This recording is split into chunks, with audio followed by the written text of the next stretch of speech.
Gentleman reserves. The gentleman from Mississippi is recognized. I yield as much time as he may consume. The gentleman from Texas, Mr. Pfluger. Gentleman from Texas is recognized. Thank you, Mr. Speaker. Thank you, Chairman. I rise in support of H.R. 1736, the Generative AI Terrorism Risk Assessment Act. The mass adoption of artificial intelligence is the latest in a series of technological revolutions that have permeated and influenced every aspect of our lives. And today we face a new reality. The same technologies driving innovation are now being weaponized against us by hostile actors. Earlier this year, the Subcommittee on Counterterrorism and Intelligence held a hearing to consider the extent to which terrorist groups are using generative AI for recruitment and radicalization. We know now, without a doubt, that terrorist organizations have already integrated generative AI into their operations. We found that groups including ISIS and Al-Qaeda are actively training in the use of artificial intelligence and using it to produce highly convincing propaganda, making it much easier for terrorist groups to recruit, radicalize, and carry out attacks on the U.S. homeland. My bill requires DHS to conduct annual assessments on threats to the U.S. by terrorist organizations using generative AI.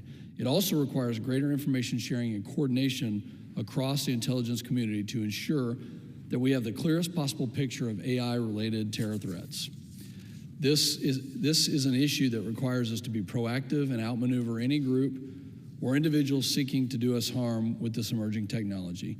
The Generative AI Terrorism Risk Assessment Act ensures that our homeland security policies and capabilities remain ahead of adversary tactics.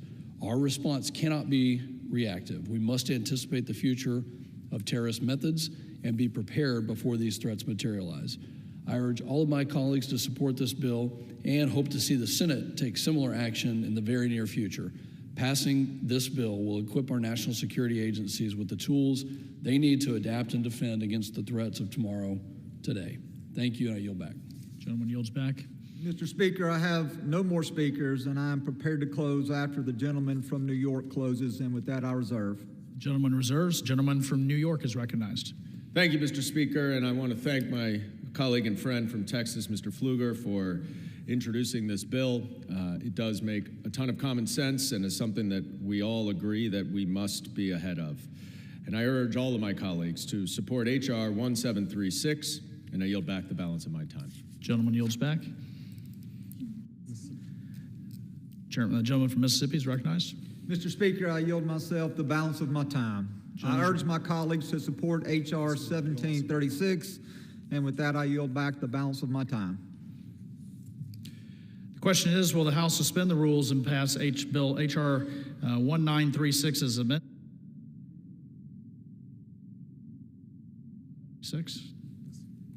As amended, those in favor say aye. Those opposed, no. In the opinion of the chair, 2/3 being in the affirmative, the rules are suspended, the bill is passed, and without objection, the motion to reconsider is laid on the table. Without objection, the title is amended. For what purpose does the gentleman from Mississippi seek recognition? Mr. Speaker, I move to suspend the rules and pass the bill H.R. 2259 as amended. Clerk will report the title of the bill. H.R. 2259, a bill to amend the Homeland Security Act of 2002 to require the development of a national strategy to secure elementary and secondary schools against acts of terrorism and ensure domestic preparedness for and the response of terrorism and for the purposes. Pursuant to the rule, the gentleman from Mississippi, Mr. Guest, and the gentleman from New York, Mr. Goldman, each will control 20 minutes. The chair recognizes the gentleman from Mississippi. Mr. Speaker, I ask unanimous consent that all members have 5 legislative days in which to revise and extend their remarks and to include extraneous materials on H.R. 2259. Without objection. Mr. Speaker, I yield myself as much time as I may consume. The gentleman is recognized. I rise in support of H.R. 2259, the National Strategy for School Security Act. Despite rising attacks against our nation's schools, there's currently no comprehensive federal strategy to protect schools from acts of terror. This bill closes this dangerous gap, requiring DHS to produce a school security strategy that identifies and works to mitigate vulnerabilities. In doing so, our schools will no longer be soft targets. I urge all my colleagues to support this bill and to protect our children. With that, I reserve. Gentleman reserves. The gentleman from New York is recognized. Thank you, Mr. Speaker. I yield myself for such time as I may consume. Without objection. Mr. Speaker, I rise in support of H.R. 2259, a bill directing the Department of Homeland Security to develop a national strategy to help secure our elementary and secondary schools from acts of terrorism. This bill moves us in the right direction, and it acknowledges a painful truth that the safety of our students and teachers cannot be taken for granted. It recognizes that schools need federal support, coordination, and expertise to prepare for the threats they face. And it moves us on a bipartisan basis towards a more consistent, nationwide approach to keeping our children safe. But let me be clear, this is only a start. Creating a strategy is very important, but a strategy alone will not solve the problem. We owe it to every student, every educator, and every family to keep working, to take meaningful, comprehensive action that matches the scale of the threats facing our communities. I applaud my colleague, Congressman Gonzalez's efforts, and I encourage all of my other colleagues to support H.R. 2259. I reserve the balance of my time. Reserves. Gentleman from Mississippi is recognized. I yield as much time as he may consume to the gentleman from Texas, Mr. Gonzalez. Gentleman from Texas is recognized. Thank you, Mr. Speaker, and thank you, Chairman Guest. As the founder and co-chairman of the bipartisan School Safety and Security Caucus, I rise today to share a few words about my bill, the National Strategy for School Security Act. As a father of 6, I too share every parent and grandparent's worry when it comes to school safety. It is a sad reality that our nation's schools have become soft targets to violence. Across this chamber, too many of our home districts have witnessed tragedies in our own home districts. In May of 2022, 19 children and 2 teachers were senselessly killed at Robb Elementary School in Uvalde. Our children, the most vulnerable among us, sit in schools without a national plan in place to protect us from acts of terror. This bill closes a gap. It requires the Secretary of Homeland Security to develop a strategy and place resources for securing our schools against acts of terrorism and best practices to prevent an act of violence from happening in the first place. This bipartisan bill is a much needed step towards safer classrooms across America. And with that, I yield the balance of my time. Gentleman yields back. The gentleman from Mississippi reserves. Mr. Speaker, I have no more speakers, and I'm prepared to close after the gentleman from New York closes, and with that, I reserve. The gentleman from Mississippi reserves. The gentleman from New York is recognized. Mr. Speaker, I yield myself the balance of my time. The gentleman is recognized. Mr. Speaker, the reality is that school shootings and acts of targeted violence continue to devastate towns and communities across this country. They leave lasting trauma in classrooms, in families, and in the hearts of children who should never have to wonder whether they are safe at school. H.R. 2259 deserves our support. It shows that even in a deeply divided Congress, we can still find common ground when it comes to protecting our children. But our work cannot end here with this bill. We must continue pushing for stronger, more comprehensive solutions that address the full range of threats to our schools and communities. And with that, Mr. Speaker, I encourage my colleagues to join me in supporting H.R. 2259. I yield back the balance of my time. The gentleman from New York yields back. The gentleman from Mississippi is recognized. Mr. Speaker, I yield myself the balance of my time. The gentleman is recognized. Mr. Speaker, as a representative of a school that was once subject to an act of violence, I fully support this legislation, and I want to thank Representative Gonzalez for his introduction of H.R. 2259. I urge my colleagues to please support this legislation, and with that, I yield back the balance of my time. Gentleman yields back. The question is, will the House suspend the rules and pass the bill H.R. 2259 as amended? All those in favor say aye. Opposed, no. In the opinion of the chair, 2/3 being the affirmative, the rules are suspended and the bill is passed, and without objection, the motion to reconsider is laid on the table.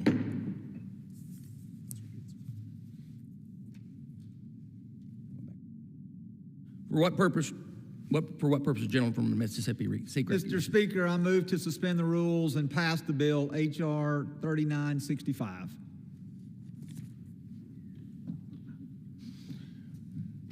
The clerk will report the bill, title of the bill. Union Calendar Number 268, H.R. 3965, a bill to establish in U.S. Customs and Border Protection a pilot program to adopt dogs from local animal shelters to be trained as support dogs and for other purposes. Pursuant to the rule, the gentleman from Mississippi, Mr. Guest, and the gentleman from New York, Mr. Goldman, each will control 20 minutes. The chair now recognizes the gentleman from Mississippi. Mr. Speaker, I ask unanimous consent that all members have 5 legislative days in which to revise and extend their remarks and to include extraneous materials on H.R. 3965. Without objection. Thank you. Mr. Speaker, I yield myself as much time as I may consume. Gentleman is recognized.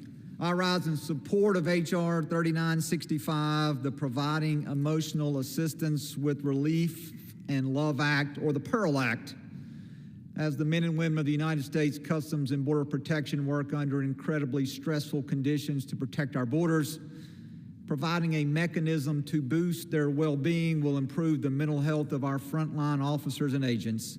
This legislation would enhance CBP's Support K-9 program by creating a pilot program to adopt dogs from local animal shelters to serve as therapy dogs for CBP officers and agents. I would like to thank the gentleman from Texas, Mr. Gonzalez, for his leadership on this legislation, and with that, I reserve. Gentleman from Mississippi reserves. The gentleman from New York is recognized. Thank you, Mr. Speaker. I yield myself such time as I may consume. Gentleman is recognized. Mr. Speaker, in my time serving on the Committee on Homeland Security, I've seen the importance of effective mental health services for the department's workforce, and I'd like to thank Representative Gonzalez for introducing this bill. Individuals within the U.S. Customs and Border Protection work in high-stress environments, protecting our air, land, and sea borders. And one way to help address the stressors that they face and support their mental health needs is by using therapy dogs. That's why I do support this piece of legislation, which will create a pilot program to adopt dogs from local animal shelters to be trained as therapy dogs for the CBP workforce. Not only will this bill provide additional mental health services to CBP personnel, but it will help the dogs in need of homes in our communities, certainly something everyone can support. I know my colleagues and I are committed to improving the mental health services offered to the men and women who work on our front lines every day. I support this legislation, and I ask my colleagues to do the same. I reserve the balance of my time. The gentleman from New York reserves. The gentleman from Mississippi is recognized. I yield as much time as he may consume to the gentleman from Texas, Mr. Gonzalez. The gentleman from Texas is recognized. Mr. Speaker, I rise today in support of my bill, the PEARL Act. With over 800 miles of the Texas-Mexico border, I represent the largest border district in the country. From Eagle Pass to Del Rio to the Big Bend region to El Paso, many of America's hardworking Border Patrol agents call Texas 23 home. Protecting our nation's border is no easy feat. It's long hours, late nights, and time away from home. The PEARL Act, named after a special canine that helped our Border Patrol agents through some tough times, gives our law enforcement one more tool to improve mental health outcomes at CBP.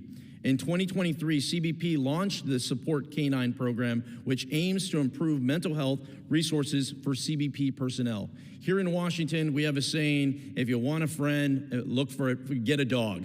And that's exactly what this bill is doing. My bill builds upon this goal by establishing a pilot program through the Department of Homeland Security to adopt dogs from local animal shelters to enhance the Support K-9 program. I look forward to seeing this legislation support the men and women who defend our borders every day in the United States, and I look forward to seeing this pass. I yield back. Gentleman yields back. The gentleman from Mississippi. Mr. Speaker, I have no more speakers, and I'm prepared to close after the gentleman from New York closes. And with that, I reserve. The gentleman from Mississippi reserves. The gentleman from New York is recognized.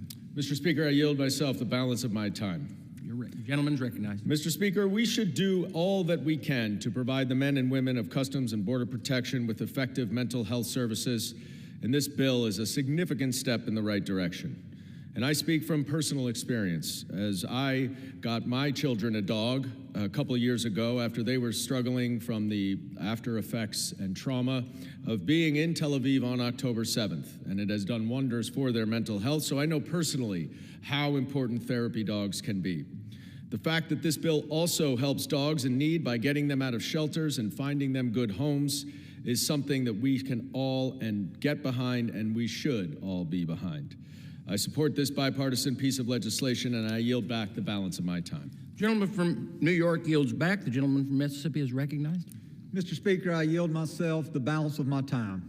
The gentleman is recognized. Mr. Speaker, I urge my colleagues to support H.R. 3965, the Pearl Act, and with that, I yield back the balance of my time. The gentleman yields back. The question is, will the House suspend the rules and pass H.R. 3965?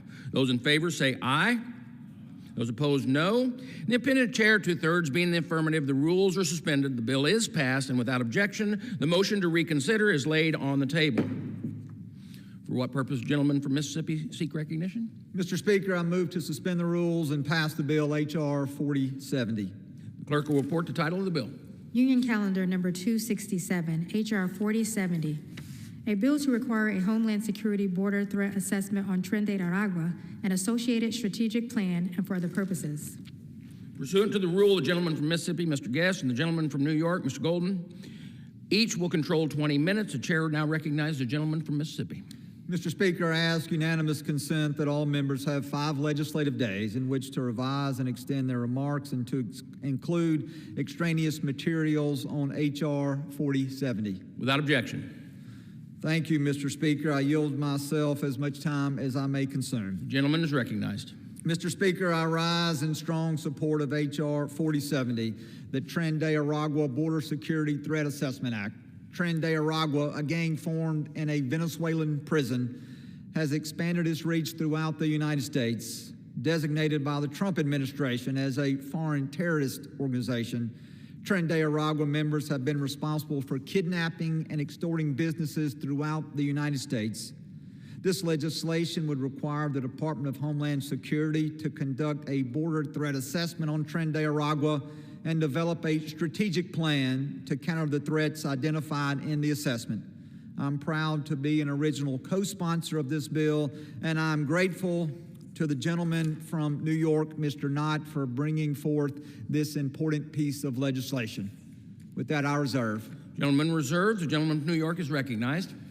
Thank you, Mr. Speaker. I yield myself for such time as I may consume. Gentleman is recognized. Mr. Speaker, conducting an assessment is an obvious and important first step in addressing any homeland security threat that we face. This bill smartly and correctly requires a Homeland Security Border Threat Assessment on Tren de Aragua, followed by the creation of a strategic plan based on this assessment. This bill, unfortunately, seems to be a little too late. The administration is already bombing boats that they claim to be Tren de Aragua in the Caribbean. I hope they have already done an assessment and have a plan. Certainly, they have not shared anything with Congress to that effect. And so it is very important for Congress to understand the threat that is leading to this administration's actions and that justifies this administration's actions. We have simply not been given enough information about the Trump administration's assessments, justification, and strategy for blowing up numerous boats off the coast of Venezuela. Members of Congress must have this information, and that is why I support this bill. But to be clear, we should have had this information long before the administration started bombing boats that they could have chosen to interdict or stop in other ways. This bill should not be necessary, but I do thank my friend from North Carolina for introducing it and recognizing that we should have a basic understanding of any organization that we are going to take military action against. Mr. Speaker, I reserve the balance of my time. Gentleman from New York reserves. The gentleman from Mississippi is recognized. I yield as much time as he may consume to the gentleman from North Carolina, Mr. Knott. The gentleman from North Carolina is recognized. Thank you, Mr. Speaker. It's my privilege to speak in favor of H.R. 4070, the Tren de Aragua Border Security Threat Assessment Act. I'd like to first start by thanking Chairman Guest, Chairman Garbarino for their support and leadership in the Homeland Security Committee from which this bill has originated. Before Congress, I had the privilege to work in law enforcement, and I saw firsthand the horrible effects, the dangerous effects, and the lasting effects that weak borders have had on our wonderful country. Of course, there are pressures on housing, healthcare, and education wherever there are millions and millions of illegal aliens allowed to come into the country and then placed throughout our country. Of equal, if not greater concern to me, is the rampant growth and the effects of transnational criminal organizations that have grown throughout our country. This is perhaps best seen in Tren Agua. Tren Agua has grown its presence throughout the United States. It is growing every day and includes growth in my home state of North Carolina. My legislation would require the Department of Homeland Security to conduct a comprehensive border threat assessment to identify the criminal threats posed by TDA members, the threats that are posed to our communities, and how exactly they are so successful in growing in our communities. Law enforcement and their intelligence counterparts with this information will be better able to deploy a unified and focused strategy on how to appropriately dismantle and remove these threats from our country. It's past time that we return to a posture of strength to defend America and our citizens. We must send the message clearly and effectively. The United States will no longer be a safe harbor for violent, foreign, terrorist organizations like Tren Agua. I urge all of my colleagues to join me in supporting this important legislation. Thank you. I yield back. The gentleman yields back. The gentleman from Mississippi. Mr. Speaker, I have no more speakers, and I'm prepared to close after the gentleman from New York closes, and with that, I reserve. The gentleman from Mississippi reserves. The gentleman from New York is recognized. Thank you, Mr. Speaker. I yield myself the balance of my time. The gentleman is recognized. Mr. Speaker, I support members of Congress receiving more information about the Trump administration's strategy against Tren Agua. So I therefore support this piece of legislation and urge its immediate passage. It is long overdue for the Trump administration to share the information it has with Congress that justifies its military action against alleged Tren Agua members. And with that, I yield back the balance. The gentleman from New York yields back. The gentleman from Mississippi is recognized. Mr. Speaker, I yield myself the balance of my time. The gentleman is recognized. Mr. Speaker, I urge my colleagues to support H.R. 4070.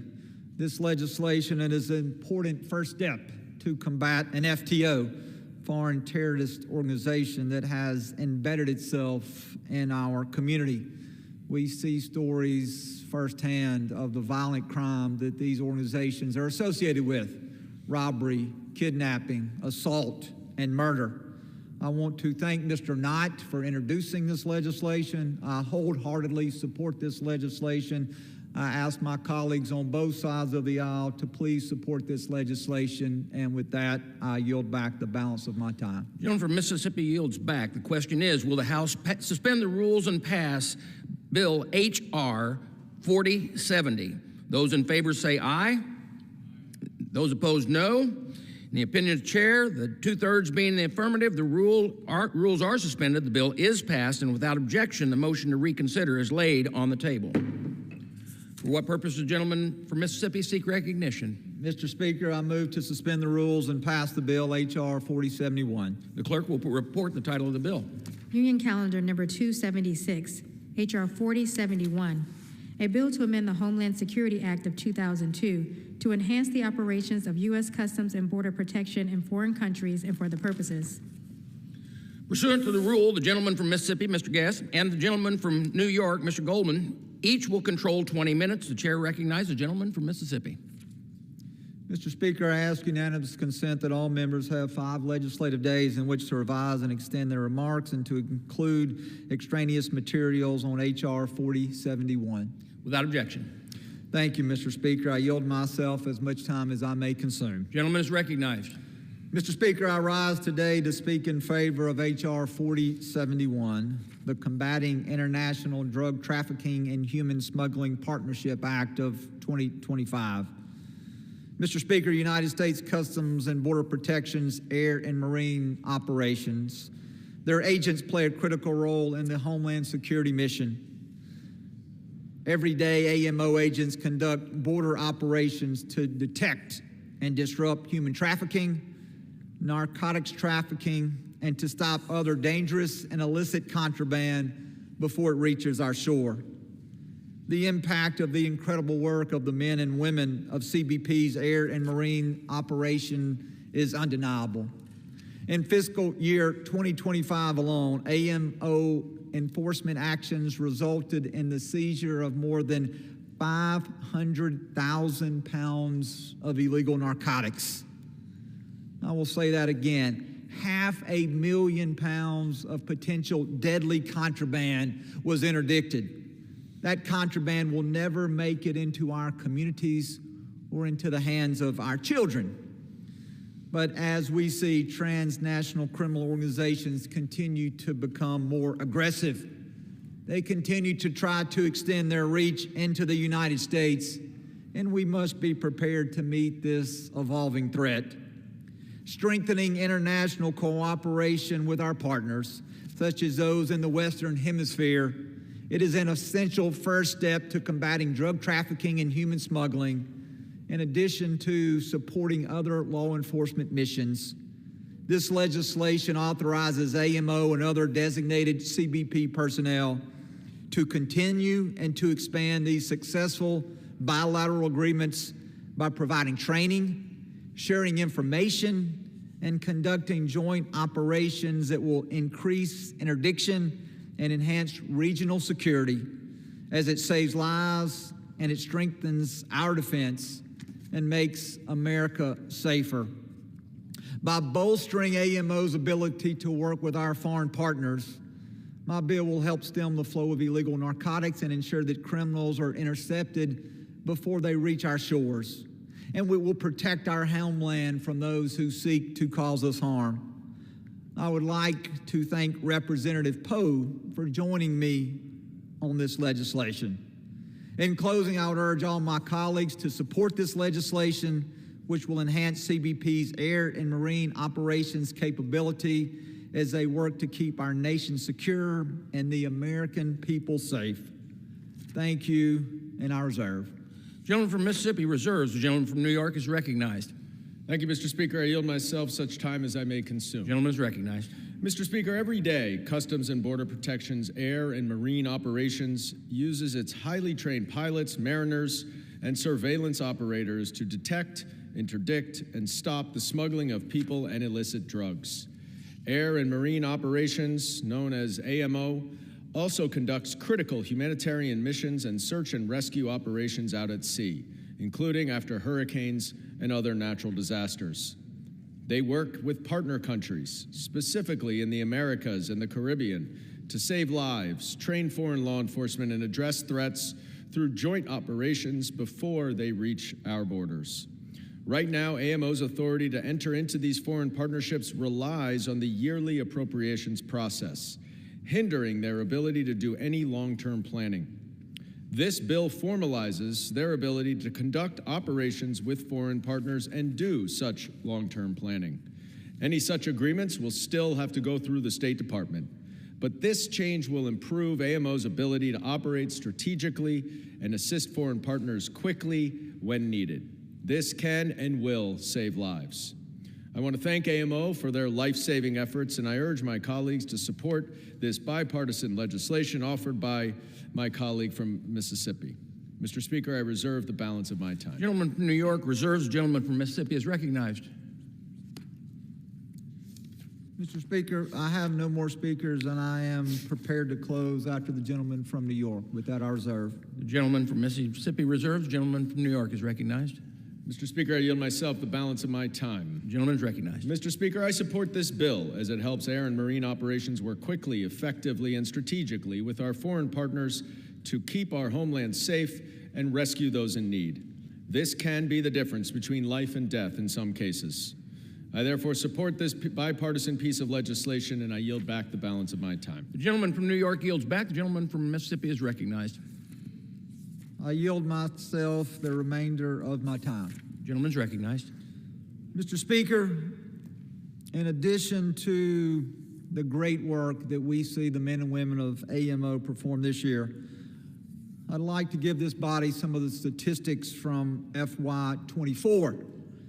In fiscal year 24, we see that AMO's actions result in the arrest of 1,009 individuals. that there were 48,609 apprehensions of illegal aliens, as well as the seizure or disruption of 244,781 pounds of cocaine, 2,235 pounds of fentanyl, 3,061 pounds of methamphetamine, the seizure of 1,499 weapons, and also the seizure of $12.5 million in United States currency. Mr. Speaker, the previous legislation that we just debated and passed the House talked about violent gangs, FTOs as they're often referred.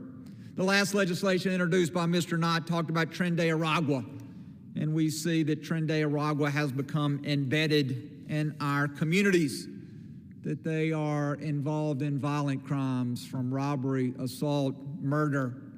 They are involved in human trafficking. They are involved in narcotics trafficking. And so, Mr. Speaker, I believe that this legislation, going hand in hand with the previous legislation that this body just took up and just passed, that it is an important step as we continue to remain vigilant, as we continue to do what the American people elected us to do. They elected us to keep them safe.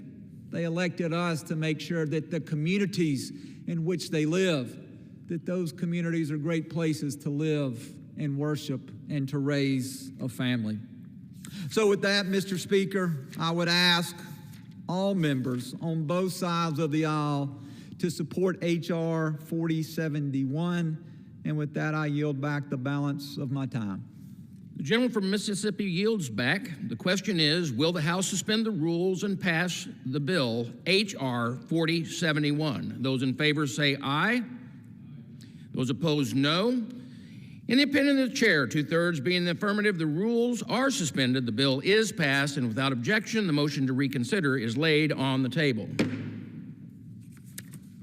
For what purpose does the gentleman from Mississippi seek recognition? Mr. Speaker, I move to suspend the rules and pass the bill H.R. 4058. The clerk will report the title of the bill. Union Calendar Number 252, H.R. 4058.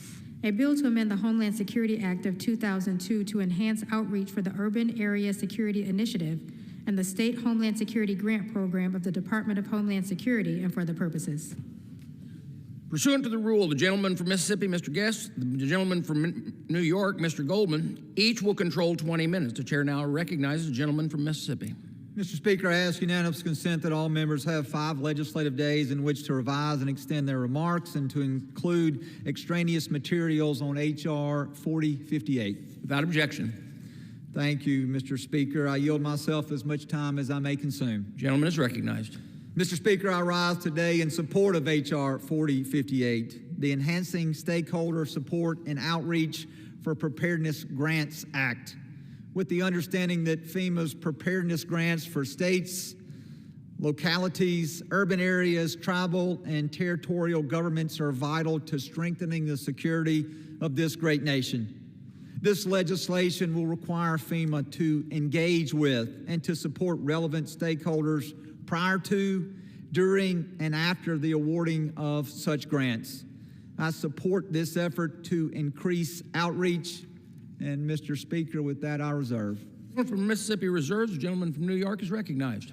Thank you, Mr. Speaker. I yield myself such time as I may consume. Gentleman is recognized. Mr. Speaker, I am pleased that we are here today to consider my bill, H.R. 4058, the Enhancing Stakeholder Support and Outreach for Preparedness Grants Act. This bill mandates that the Federal Emergency Management Agency, or FEMA, provide ongoing outreach, engagement, education, technical assistance, and support to stakeholders before, during, and after awards for the State Homeland Security Program and the Urban Area Security Initiative, 2 of the department's leading grant programs that address preventing, mitigating, and responding to acts of terrorism. Throughout this Congress, the Committee on Homeland Security has heard a clear bipartisan message. Preparedness grants work. Time and again, first responders and Homeland Security professionals alike have warned us, without steady, reliable federal investment, our nation's readiness will suffer and our communities will be left more vulnerable to the threats that we face.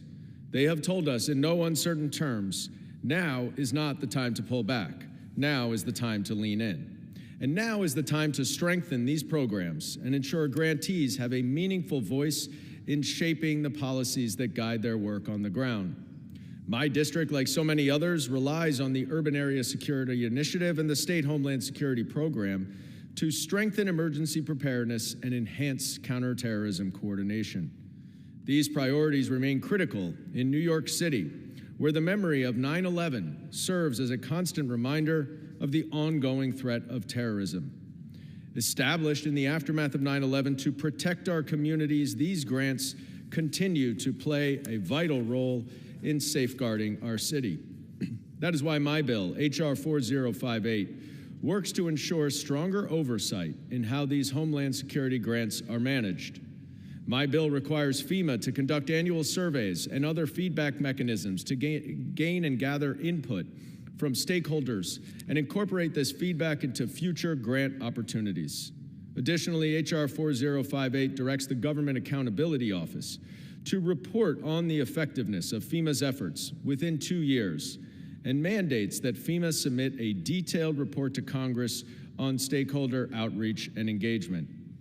My bill ensures that the Urban Area Security Initiative and the State Homeland Security Program grants are responsive to local needs and truly effective in protecting our communities.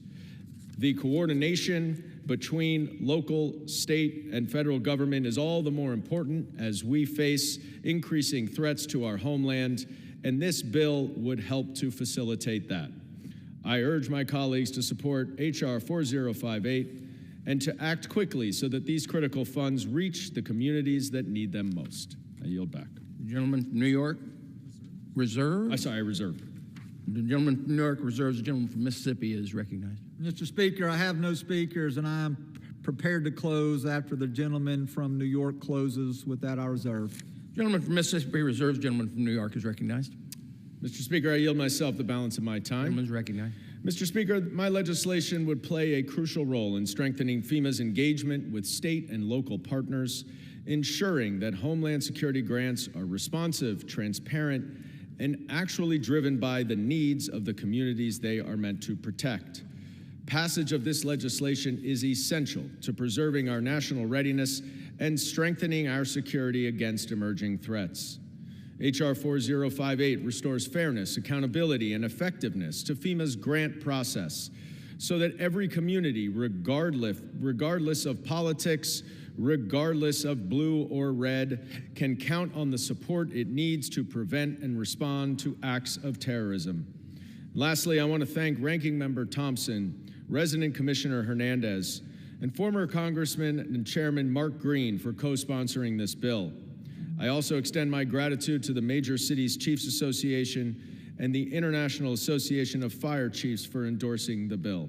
I strongly encourage my colleagues to support H.R. 4058, and I yield back the balance of my time. Gentleman from New York yields back, and the gentleman from Mississippi is recognized. Thank you. Mr. Speaker, I yield myself the balance of my time. Gentleman is recognized. Mr. Speaker, I want to thank the gentleman from New York for his work on this piece of legislation, and I also want to recognize the support of former colleague, former chairman of the Committee on Homeland Security, Mark Green.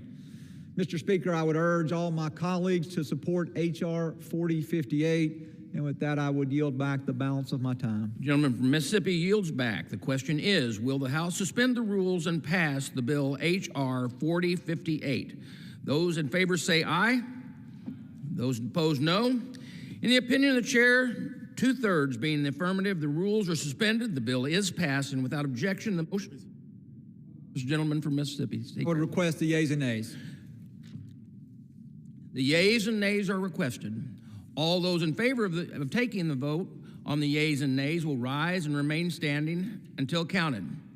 Sufficient number having risen, the yeas and nays are ordered, and pursuant to Clause 8 of Rule 20, further proceedings on this question will be postponed.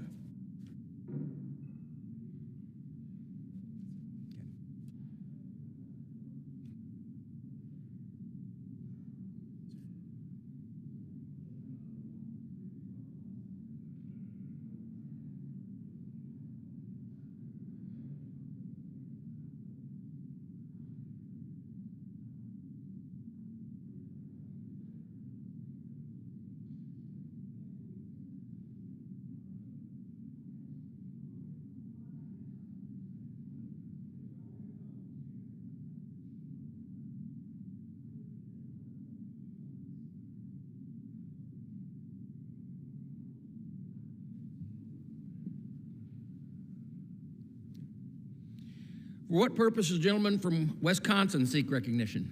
Mr. Speaker, I move to suspend the rules and pass the bill H.R. 6019 to repeal certain provisions related to notifications to Senate offices regarding legal process on disclosure of Senate data and for other purposes. The clerk will report the title of the bill. H.R. 6019, a bill to repeal certain provisions relating to notification to Senate offices regarding legal process on disclosure of Senate data and for other purposes. Pursuant to the rule, the gentleman from Wisconsin, Mr. Steele, and the gentleman from New York, Mr. Morrell, each will control 20 minutes. The chair now recognizes the gentleman from Wisconsin. Thank you, Mr. Speaker. I ask unanimous consent that all members may have 5 legislative days in which to revise and extend their remarks and include additional materials on this bill. Without objection. I yield myself as much time as I may consume. Gentleman is recognized. Mr. Speaker, I rise in support of H.R. 6019, introduced by my colleague, Congressman Austin Scott of Georgia. Now, before I dive into the substance of this bill, let me highlight some good news. The government's open and funded. SNAP benefits are being funded. Air traffic controllers, TSA agents, hardworking people are getting paid.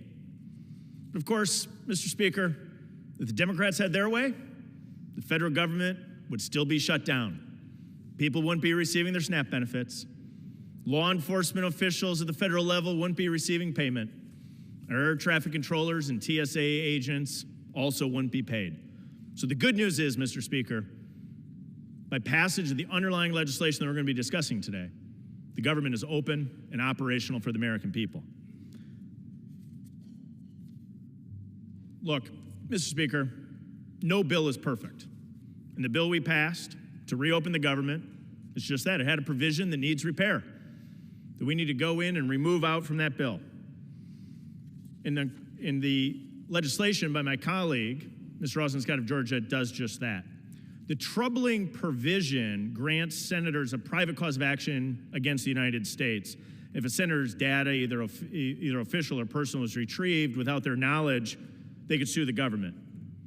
But it also included a provision that allows senators to receive a minimum of $500,000 per instance of data retrieval. That policy, in my opinion, the opinion I think of all of the members of this institution, is unacceptable. No one should be able to enrich themselves because the federal government wronged them. No elected official should be able to. So without question, there's far better ways to handle this. The legislative branch should correctly address the Biden administration's weaponization of the FBI to spy on United States senators in its Operation Arctic Frost. The abuses, Mr. Speaker, by the Biden administration are completely unacceptable. And I'm committed to holding those involved accountable. No one benefited by the failures of the Biden administration. However, that does not mean that elected officials should be financially benefiting from those failures now. These provisions are not the right path to address the concerns, true concerns, over the separation of powers. Remember, Congress serves the American people, not the other way around.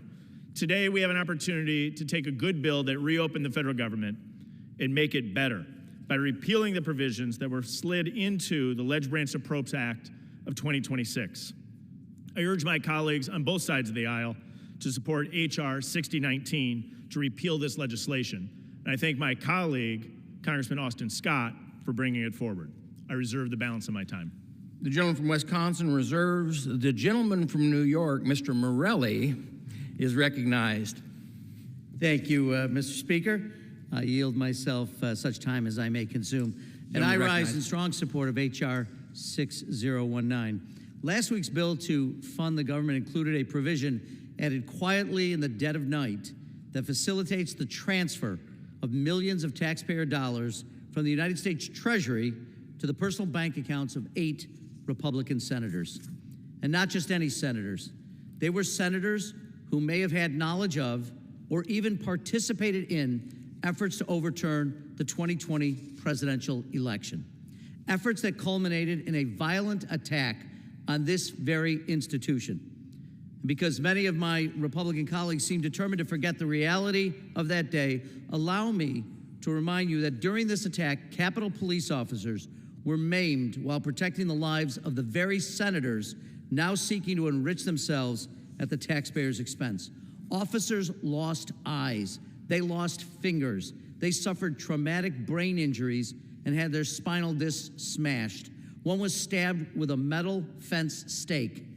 Another suffered a heart attack after being repeatedly tased. Some tragically lost their lives. Others were so severely injured that they could no longer continue to serve in law enforcement. The plot to overturn the 2020 presidential election led multiple grand juries, both state and federal, to bring felony charges against its organizers and participants.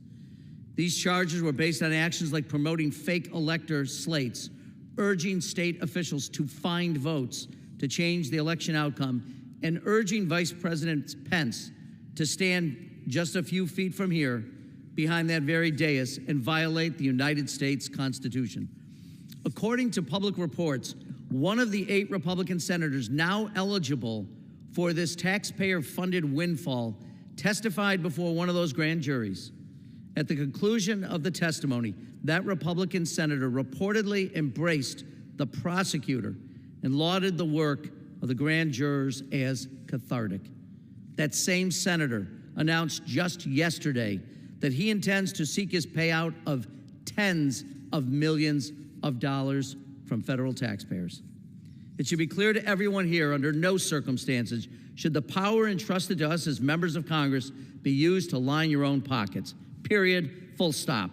And anyone who voted for this appalling provision, including all but 2 House Republicans just last week, should feel ashamed of themselves. As these Republican senators and House members know, phone records are among the most routine tools used in criminal investigations. They do not reveal the content of any conversations. They simply show which numbers were called, which numbers called them, and when those calls were made. They are essentially phone bills.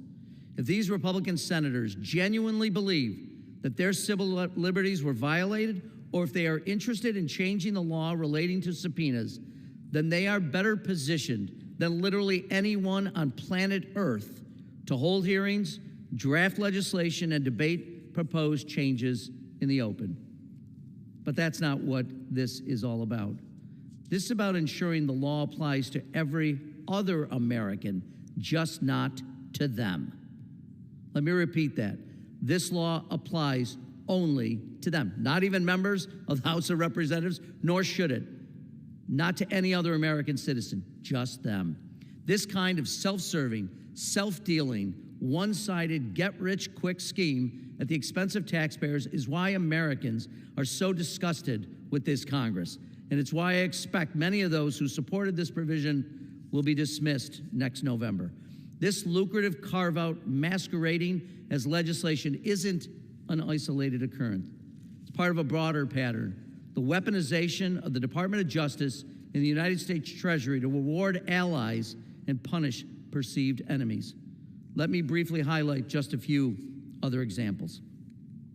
Earlier this year, the Trump Department of Justice agreed to a $5 million settlement with an estate of a January 6 rioter who was killed while attempting to violently breach this chamber just outside those doors. As the chief of police of the Capitol Police said at the time, the settlement, quote, sends a chilling message to law enforcement nationwide, especially to those with a protective mission like ours, end quote. According to public reporting, Department of Justice is also negotiating a settlement of up to $50 million to disgraced former General Michael Flynn over the purported wrongful prosecution, even though he confessed to the crimes for which, incredibly, he now says he was wrongly prosecuted. You can't make this up. Other reports indicate that President Trump is seeking $230 million from taxpayers for himself personally for prior investigations into his conduct. And let's not forget, on day one of this administration, when President Trump issued blanket pardons to over 1,000 criminals convicted of January 6 crimes, including members of the Oath Keepers and Proud Boys who assaulted Capitol Police officers. And just last week, a militia member who participated in the riot was repardoned for a completely unrelated gun charge, pardoned twice. And what have we heard from congressional Republicans about all of this? About legalized payoffs to Republican senators? About get-rich-quick schemes unfolding within the federal government? About rewards for friends and retribution against opponents? Absolutely nothing. The silence is deafening. Last I checked, this is the United States Congress, not the Russian Duma. We do not create a protected class of elites who can siphon off public money, reward their friends, punish their political opponents, and insulate themselves from accountability. That's not what we are, or at least we weren't until last week when nearly every single House Republican voted for this disgraceful provision of law after rejecting Democratic amendments to strip it from the bill. You had every opportunity to stop this provision from ever becoming law, but you voted for it anyway. And now you just want to turn around and say, just kidding, we didn't mean it. What are we doing here? Let's review the sequence of events. Senate Republicans snuck this outrageous provision into a bill to reopen the federal government after months of Republicans insisting they would only accept a clean funding bill. I can't tell you the number of times, with all due respect, I heard Speaker Johnson say it over and over again. House Republicans went right along with this. And now, straight-faced, worthy of an Academy Award, they want to pretend the Senate may repeal the very payoff they just made law. As we head into the fourth and I pray final year of this majority, I didn't think anything could shock me more. I was wrong. The American people are sick and tired of this. They're sick and tired of watching politicians come to Washington to get rich while everyday Americans suffer through an affordability crisis Republicans don't appear interested in confronting. They're sick and tired of watching Republicans block a tax credit that would lower health insurance costs for millions of Americans after passing a partisan budget that will throw millions more off Medicaid, only to turn around and create a slush fund for themselves. I represent Rochester, New York, the city Frederick Douglass chose to make his home and to publish the North Star. Douglass reminded us, the life of the nation is secure only when the nation is honest, truthful, and virtuous. Ask yourselves, is sneaking this self-enriching provision into what was supposedly a clean funding bill honest, truthful, or virtuous? I think we all know the answer. In fact, I'm so opposed to this corrupt provision, I actually voted against it last week. And I look forward to hearing my colleagues on the other side of the aisle try to explain why they did not. I reserve the balance of my time. The gentleman from New York reserves. The gentleman from Wisconsin is recognized. Mr. Speaker, I'd like to yield 3 minutes to the gentleman from Georgia, Mr. Scott, to speak on his bill. The gentleman from Georgia is recognized for 3 minutes. Thank you, Mr. Speaker. Wow, there's been a lot said in the last few minutes. Let's be clear. Senate Democrat leadership knew about the language as well as House Republican leadership. Senate Republican leadership. Both sides knew about this language.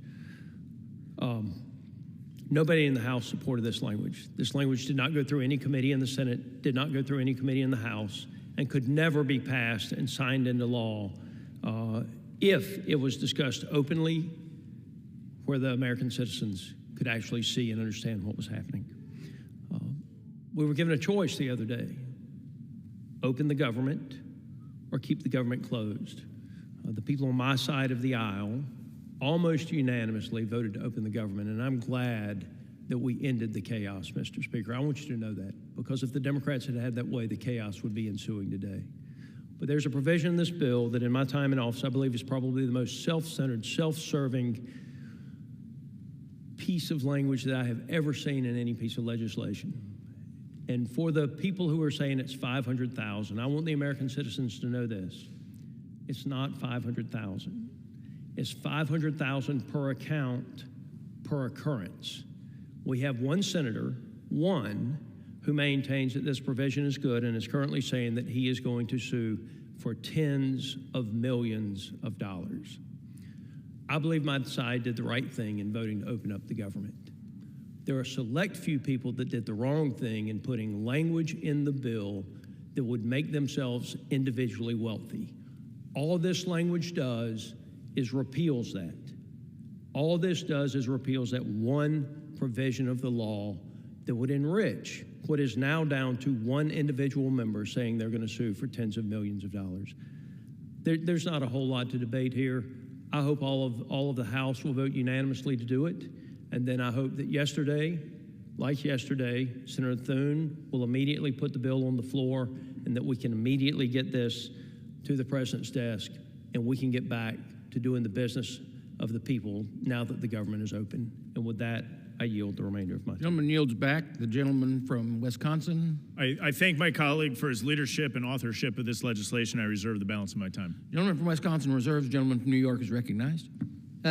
Thank you, Mr. Speaker. I need to say, as someone who served on the House Rules Committees for 4 years, that we clearly could have put on the floor and made in order an amendment to strike this provision from the bill that had been passed by the Senate.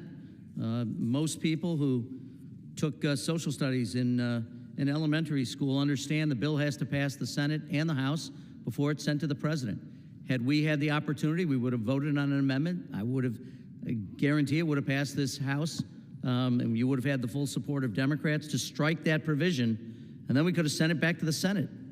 So the fact that we weren't forced to do this last week, and there was an amendment made in the Rules Committee that the Rules Committee Republicans rejected, which would have made in order an amendment which would have stripped this provision from the bill. So that should have been done, could have been done. People made a conscious decision on the other side of the aisle not to include that amendment and make it an order so we wouldn't have to be here today trying to mop up the mess that has been created.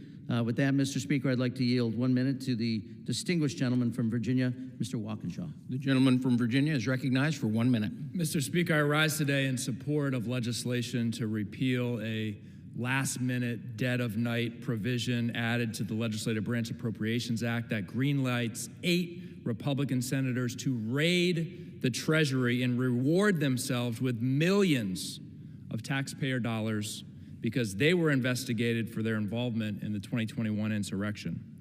These 8 senators provided support to President Trump's attempt to overturn the results of a free and fair election. It is a brazen attempt by Republicans to further whitewash a conspiracy and a violent insurrection while lining their own pockets with taxpayer dollars.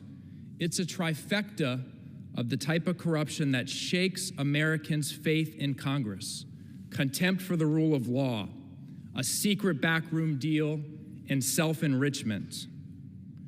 This Republican senator slush fund is yet another example of the corruption that has taken hold here. I yield back. Gentleman yields back. The gentleman from New York reserves. The gentleman from Wisconsin is recognized. Mr. Speaker, I'd like to yield 3 minutes to the gentleman from Texas, Mr. Roy, to speak on this bill. The gentleman from Texas is recognized for 3 minutes. I want to thank the gentleman from Wisconsin for his leadership here and managing this bill on the floor on behalf of my friend from Georgia, who rightfully raised this issue in the Rules Committee, on which he and I both serve, and which we immediately raised in front of the Rules Committee and for the entire body. There is nobody, to the best of my knowledge, in this body who supports this language that was inserted in the end of the funding bill that we passed last week. I don't know anybody. I've yet to meet one person who supports it. So rather than my colleagues on the other side of the aisle coming together in a bipartisan agreement that we're going to, as the House, hip check the Senate for having put a provision in there that we disagree with, my colleagues on the other side of the aisle want to try to make this a partisan issue, when in fact Senate Democrats were equally involved in making sure that this provision got inserted. And in fact, they were very specific about only wanting a provision if it was only focused on the Senate. They didn't want it to be used, for example, to help J6ers or FACE Act individuals who were abused by the Department of Justice under President Biden. They didn't want it to be a more expansive private right of action. Instead, they wanted it to be narrow, and narrow for the Senate. So rather than the House being in a bipartisan agreement, my colleagues on the other side of the aisle want to make it partisan. So we're going to make it partisan. Let's be very clear. The reason we were in the position that we were in last week was that we'd been shut down for 43 days. Why? Because my colleagues on the other side of the aisle have literally nothing to run on. The only thing my colleagues on the other side of the aisle can run on is shutting down the government, making up nonsense about health in which they're going to enrich insurance companies in the process, and have nothing to take to the American people other than trying to create division. So here we are. And the fact of the matter is, we're going to pass this legislation within days. We're going to send it to the Senate, and we're going to make clear to the Senate that they need to correct this issue because the American people rightly are with us. And the House of Representatives, Republican and Democrats, are rightly checking the Senate. But there's one last really important piece to this, which is the Arctic frost investigation itself, which specifically targeted United States senators in an egregious abuse of power, targeting those senators for their information and their records. That is something that is an absolute affront to separation of powers and to our constitutional order to have the Department of Justice targeting those senators. So those senators were rightly wanting to find ways to stop Jack Smith and the abuses of the Department of Justice. We in this chamber just simply believe that if you're going to do something like that, it should apply to all Americans and not be something specific to the United States Senate. We're correcting this now. We should pass it immediately. The Senate should take it up and pass it. And a little personal message to the Senate: take this up and pass it, or you're not getting any support from this member for any of your measures that come over to this body. I yield back. Yields back. The gentleman from Wisconsin reserves. The gentleman from New York is recognized. Thank you, Mr. Speaker. Look, I have enormous respect for my colleagues and particularly those that serve on the Rules Committee, but this could have been dealt with last week. There was no reason to pass this. You knew. And by the way, yes, Democrats were fighting for tax breaks and subsidy that makes health insurance more affordable for millions of Americans who go to work every day. Yes, we couldn't do that because Speaker, Senator Thune, the majority leader, insisted it had to be a clean CR, had to be a clean continuing resolution, no other provisions. Somehow, this got in there. This wasn't clean. There's nothing clean about this. And by the way, last week when we were considering this, had we made the amendment in order that we received to consider right now, would have passed, presumably overwhelmingly, if what I'm hearing from my colleagues is true. We could have sent the bill back to the Senate. I'm sorry, I know we didn't want to, impose on them and their time to take this out. And by the way, what these Republican senators are saying was such an egregious abuse is something that every American is subject to. Every single one of the 340 million Americans blessed to call this country our home have to go through, accept these senators because they think it's outrageous that and by the way, if you took this to its logical conclusion, a senator that might participate in the overthrow of the United States government, let's just say hypothetically, and was coordinating to do that, could not have the Department of Justice look at their phone records. Same thing they can do to every other one of the 340 million Americans, but not these senators. God, no, they can't have that. They can't have, if there's some reason to suggest that they might have information, that the Justice Department can't do it. And by the way, that wasn't the rule back when this happened in 2022. They're doing it retroactively. They're changing the law going back 3 years and allowing them to sue the United States taxpayers for millions and millions of dollars. Last night, a United States senator said he intends to sue for tens of millions of dollars under this provision. I can't imagine anything that would cause more anxiety to American taxpayers than to see this debate and understand what happened. So respectfully, I appreciate it, but we could have dealt with this last week, should have dealt with this last week. We shouldn't be here. I'll support the bill, but boy, and by the way, there's no guarantee that the United States Senate is going to take this up. So this may all be for show, just to make people feel guilty about having voted for this or wanting to convince voters back home that they really weren't complicit in giving this extraordinary bonanza to a handful of elitists who feel somehow aggrieved by the fact that they had information that might have actually been really helpful about looking at the potential overthrow of the 2020 presidential election. With that, I reserve. Gentleman from New York reserves. The gentleman from Wisconsin is recognized. Mr. Speaker, I'd like to yield 2 minutes to the gentlewoman from Wyoming, Ms. Hegeman, to speak on this bill. The gentlewoman from Wyoming is recognized for 2 minutes. Thank you, Mr. Speaker. I rise today in support of H.R. 6019. Included in the Senate amendment to H.R. 5371 was a section providing for a private right of action for those senators who were targeted by the Biden administration to access their cell phone data. I support repealing this particular provision, not because I think that these senators and others should not be able to sue the federal government for these acts, but because they already have the ability to do so. The senators, similar to any other citizen who was wrongfully targeted by the Biden administration, already have a private right of action to sue the federal government, including the FBI and other agencies who may have been involved, for violation of their Fourth Amendment rights and other statutory provisions that govern privacy rights and/or that limit federal law enforcement from pursuing political witch hunts. And I guess I am just absolutely shocked by my colleague on the other side who believes that the federal government has the right to invade the privacy and violate the Fourth Amendment rights not only of sitting U.S. senators, but the 340 million people in this country. He apparently believes that the federal government has the right to access their phone data at any time, which is absolutely untrue. My message to those individuals who were involved in violating the constitutional rights of American citizens is very simple. You are the very type of tyrants that our founders fought against and the reason as to why they drafted the Bill of Rights. You will be exposed, you will be held accountable, and you should never be allowed near the levers of power again. I encourage my colleagues to vote in favor of H.R. 6019, and I yield back. The gentlewoman yields back. The gentleman from Wisconsin reserves. The gentleman from New York is recognized. I reserve, Mr. Speaker. The gentleman from New York reserves. The gentleman from Wisconsin is recognized.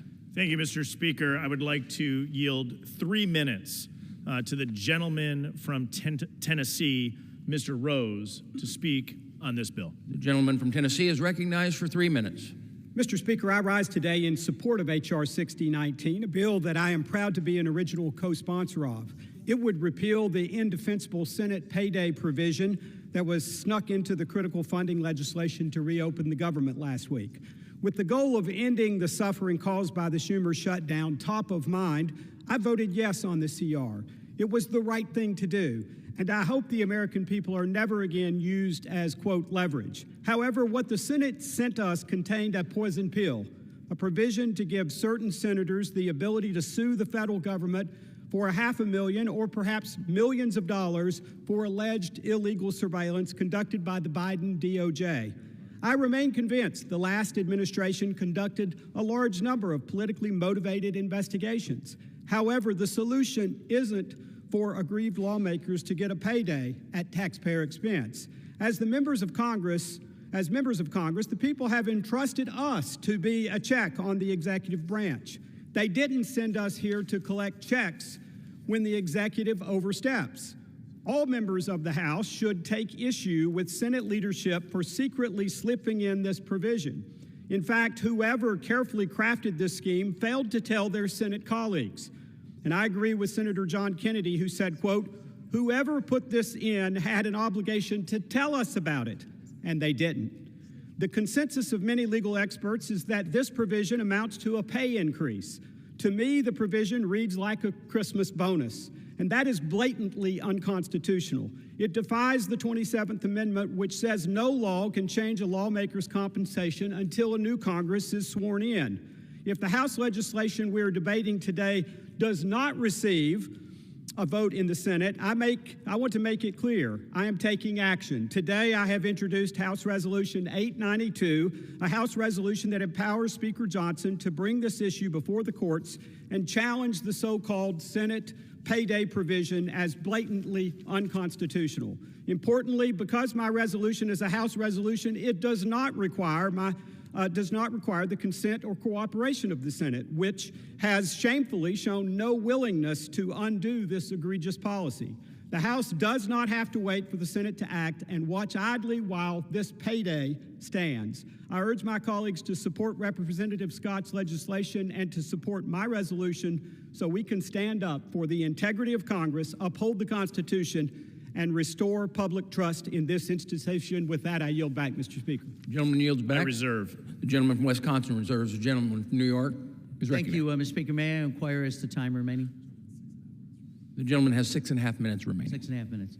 Thank you, Mr. Speaker. I'll reserve. The gentleman from New York reserves. The gentleman from Wisconsin is recognized. Mr. Speaker, I inquire how much time is remaining on majority? The gentleman has 7.5 minutes. Thank you, Mr. Speaker. I would now like to yield 3 minutes to the gentleman from California, Mr. Kiley, to speak on the bill. The gentleman is recognized for 3 minutes.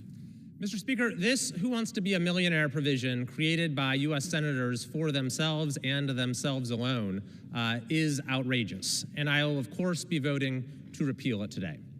But we also need to ask how this was allowed to happen. And I have to tell you, it doesn't help that the House wasn't even here. For 6 straight weeks, House leadership decided to cancel our sessions. Every oversight hearing, every markup of legislation, everything. And why? To this day, there's been no coherent rationale offered. Now, throughout this time, I warned that this was not only holding back our own legislative priorities, but was also making the House irrelevant in any deal to reopen the government. And of course, that's what ended up happening. The Senate never passed our CR. They negotiated their own deal. And after 50 days away, the House was brought back for one flyby vote to ratify what the Senate had come up with as our only opportunity to reopen the government. So the Senate was so thoroughly convinced of the House's irrelevance that they thought that they could literally insert a self-enrichment scheme into the legislation and get away with it. And by the way, they still might get away with it, because while we're passing a bill to repeal it today, that still has to pass the Senate. So we need to pass this in the House today.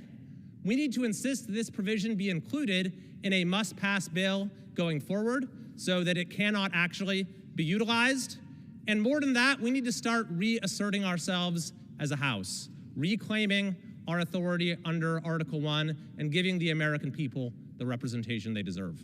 I yield back. Gentleman yields back. The gentleman from Wisconsin. I reserve and am prepared to close. Gentleman from Wisconsin reserves. The gentleman from New York is recognized. Thank you, Mr. Speaker. I hope today's debate was about more than simply a press release about people trying to absolve themselves and not just another waste of taxpayer time and money misleading the American people about the intentions of Senate Republicans. The Senate should act on this measure. They should act on it today. Rarely in life is there the second chance to do the right thing, but I urge my colleagues here to do the right thing, and I certainly urge members of the Senate to do the right thing as well. And with that, I yield back, sir. The gentleman from New York yields back. The gentleman from Wisconsin is recognized. Mr. Speaker, before we close, I just want to wrap up a few things that have been discussed today. We were closed as a federal government for 43 days because Democrats in the House of Representatives voted against a clean CR and then cheered on their Democratic colleagues in the United States Senate to keep the government closed as people suffered, as individuals who were showing up to work weren't receiving payment from law enforcement officers, Border Patrol officers. SNAP benefits weren't being paid, and that pain was getting quite real. And finally, after 43 days, 8 Democratic senators came to the table and said we should reopen the government. Those 8 voted for this bill. I didn't hear my colleagues critique those 8 Democrats in the United States Senate who were involved in drafting the final legislation. In fact, my suggestion the whole time was that the Senate should have passed the clean CR the House sent to them.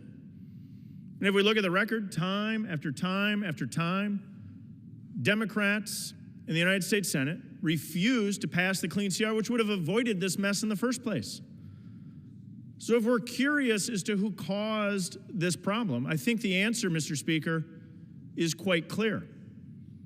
Democrats in the House of Representatives voted against a clean CR and then cheered on their Democratic colleagues in the United States Senate to keep this government closed. As this came to the House, this provision was buried in it. But we had an obligation to reopen the federal government to make sure that law enforcement officers were getting paid, air traffic controllers were getting paid, SNAP benefits were flowing once again. So we voted for it. And today is the opportunity to clean up this provision. There's far better ways to address the abuses of the Biden administration. And those abuses do need to be addressed, just not in this mechanism. So I encourage all of my colleagues in the House of Representatives, and I hope we have a unanimous vote tonight, as we pass H.R. 6019, and I encourage everyone to vote aye. I yield back. Gentleman from Wisconsin yields back. The question is, will the House suspend the rules and pass the bill H.R. 6019? Those in favor say aye. Those opposed, no. In the opinion of the chair, 2/3 being in the affirmative, the purpose of gentleman from Wisconsin seek Mr. Speaker, I request the yeas and nays. The yeas and nays are requested. All those in favor of taking the vote by the yeas and nays will rise and remain standing until counted. A sufficient number having risen, the yeas and nays are ordered pursuant to Clause 8 of Rule 20. Further proceedings on this question will be postponed.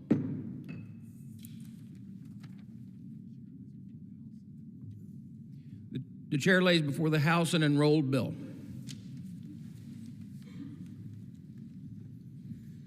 H.R. 4405, an act to require the Attorney General to release all documents and records in possession of the Department of Justice relating to Jeffrey Epstein and for other purposes.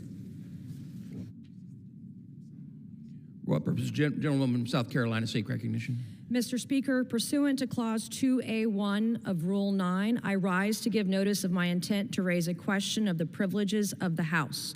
The form of the resolution is as follows: censuring Representative Corey Mills of Florida and removing him from the Committee on Armed Services and the Committee on Foreign Affairs.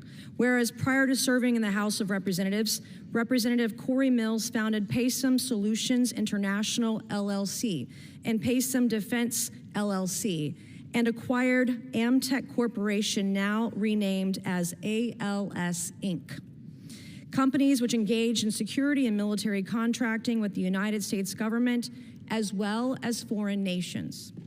Whereas in August 2024, the Office of Congressional Conduct found from January 2023 to present, Paysum Defense, ALS, has been actively contracting with the federal government, securing close to $1 million in federal contracts for munitions and weapons distributed to prisons across the country. Specifically, since January 9th, 2024, 94 contracts have been awarded to entities owned by Representative Mills, and went on to conclude, quote, there is substantial reason to believe that Representative Mills may have entered into, held, or enjoyed contracts with federal agencies while he was a member of Congress, in violation of House rules, standards of conduct, and federal law.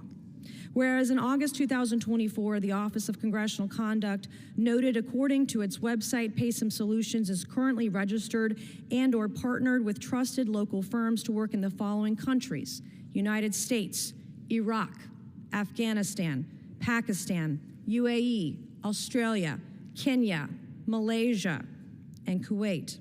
Public reports indicate companies owned by Representative Mills sought or entered into contracts to sell munitions to foreign nations while serving as a member of the Committee on Foreign Affairs and on the Committee on Armed Services. Whereas entities owned by Representative Mills seeking or entering into contracts to sell munitions to the United States government as well as foreign nations, he did so while he serves as a member of the Committee on Foreign Affairs and Committee on Armed Services, represents a clear and troubling conflict of interest. Whereas in August 2024, and the Office of Congressional Conduct further adopted and transmitted to the Committee on Ethics of the House of Representatives a report indicating that there are substantial reason to believe that Representative Corey Mills may have omitted or misrepresented required information in his financial disclosure statements, accepted excessive contributions to his campaign committee in the form of personal loans, and contributions that may not have derived from Representative Corey Mills' personal funds, and may have accepted through his campaign committee in-kind contributions or other contributions not lawfully made. Whereas individuals who served in the military with Representative Corey Mills have called into question the veracity of the account of events, which formed the basis of a recommendation that Representative Corey Mills received the award of a Bronze Star, bestowed in 2021 or afterwards for his service under enemy fire in Iraq in 2003. Whereas in August 2024, Representative Corey Mills provided the Daytona Beach News with documents purporting to prove that he earned a Bronze Star with heroism, including a Department of the Army Form 638 recommending Representative Corey Mills for a Bronze Star, which includes a signature from then Army Brigade Commander Arnold N. Gordon Bray. Whereas retired Brigadier General Arnold N. Gordon Bray has stated he did not personally write, read, or sign the Department of the Army Form 638 recommending Representative Corey Mills for a Bronze Star. Whereas 5 people who served with Representative Corey Mills, including 2 men who were reported as having been personally saved by Representative Corey Mills at great risk to his own life as a basis for the recommendation for his Bronze Star, and the Department of the Army Form 638 disputed what Representative Corey Mills was involved in their rescue or provided life-saving care. Whereas one private first class cited as having been involved in one of the listed achievements on Representative Corey Mills' Army Form 638, recommending him for a Bronze Star, denied that Representative Corey Mills provided him any aid, and also denied that his injuries were life-threatening. Whereas one sergeant cited as having been involved in one of the listed achievements on Representative Corey Mills' Army Form 638, recommending him for a Bronze Star, called the account a fabrication and claimed that he was, quote, not involved in any claims that Corey Mills makes about me. Whereas Representative Corey Mills' employment application to DynCorp International stated he served in the United States Army 75th Ranger Regiment and attended United States Army Sniper School, claims which are not corroborated in his military records. Whereas on February 19th, 2025, Washington, D.C. Metropolitan Police Department officers were called to resolve a private matter at Representative Corey Mills' residence, where officers were called to the 1300 block of Maryland Avenue Southwest around 1:15 p.m. for the report of an assault. Whereas police reports obtained by NBC4 Washington confirmed that the Washington, D.C. Metropolitan Police Department was investigating Representative Corey Mills for an alleged assault of a 27-year-old woman that took place on February 19, 2025 at the residence of Representative Corey Mills. Whereas the first police report provided to NBC4 Washington by a source and confirmed by a second source familiar with the investigation said that the 27-year-old woman accused her significant other for over a year of having grabbed her, shoved her, and pushed her out the door. And also said that the woman involved showed the officer bruises on her arm, which appeared fresh. Whereas NBC4 Washington also reported that the Metropolitan Police Department identified Representative Corey Mills as the significant other of the alleged victim of assault, which alleged victim was a 27-year-old woman who was not the wife of Representative Corey Mills, and that the alleged victim let officers hear Subject 1, now identified as by MPD as Mills, instruct her to lie about the origin of her bruises. Eventually, Subject 1 made contact with the police and admitted that the situation escalated from verbal to physical, but it was severe enough to create bruising. Whereas on February 21st, 2025, the Washington Post also confirmed 2 D.C. police officials said that the alleged victim of assault initially told a 911 operator and police that she'd been assaulted, and that officers said she also had what seemed to be visible injuries. And that while a supervisor initially classified the offense internally as a family disturbance, police commanders later learned of the incident, reviewed the reports and body camera footage from the responding officers, and reclassified the case as a domestic violence assault. Whereas on February 21st, 2025, NBC4 Washington also reported that the Metropolitan Police Department determined that probable cause to arrest Representative Corey Mills for misdemeanor assault existed and sent an arrest warrant for Representative Corey Mills to the United States Attorney's Office for the District of Columbia. Whereas for July 14th, 2025, a different former romantic partner of Representative Corey Mills, who was apparently in a relationship with Representative Mills from November 21st to February 2025, reported to authorities in Florida that Representative Mills threatened to release nude images and other intimate videos of her, and threatened to harm her future romantic partners in retaliation for her decision to end a relationship with Representative Mills after seeing the public reports described above concerning the alleged February 2025 physical assault. Whereas on October 14, 2025, the Circuit Court of the 3rd Judicial Circuit in Columbia County, Florida, issued a final judgment of injunction for protection against dating violence against Representative Corey Mills, based on a finding that his former romantic partner was a victim of dating violence or had reasonable cause to believe she was in imminent danger of becoming a victim of an act of dating violence. And whereas such conduct by Representative Corey Mills affects the dignity and the integrity of the proceedings of the House and brings discredit upon the House, now therefore be it resolved that Representative Corey Mills be censured. Representative Corey Mills forthwith present himself in the well of the House of Representatives for the pronouncement of censure. Representative Corey Mills be censured with a public reading of this resolution by the Speaker, and Representative Corey Mills be and is hereby removed from the Committee on Armed Services and the Committee on Foreign Affairs of the House. Under Rule 9, a resolution offered from the floor by a member other than the majority leader or the minority leader as a question of privilege of the House has immediate proceeding only at a time designated by the chair within 2 legislative days after the resolution is properly noticed. Pending that designation, the form of the resolution noticed by the gentlewoman from South Carolina will appear in the record at this point. The chair will not at this point determine whether the resolution constitutes a question of privilege. That determination will be made at the time designated for consideration of the resolution.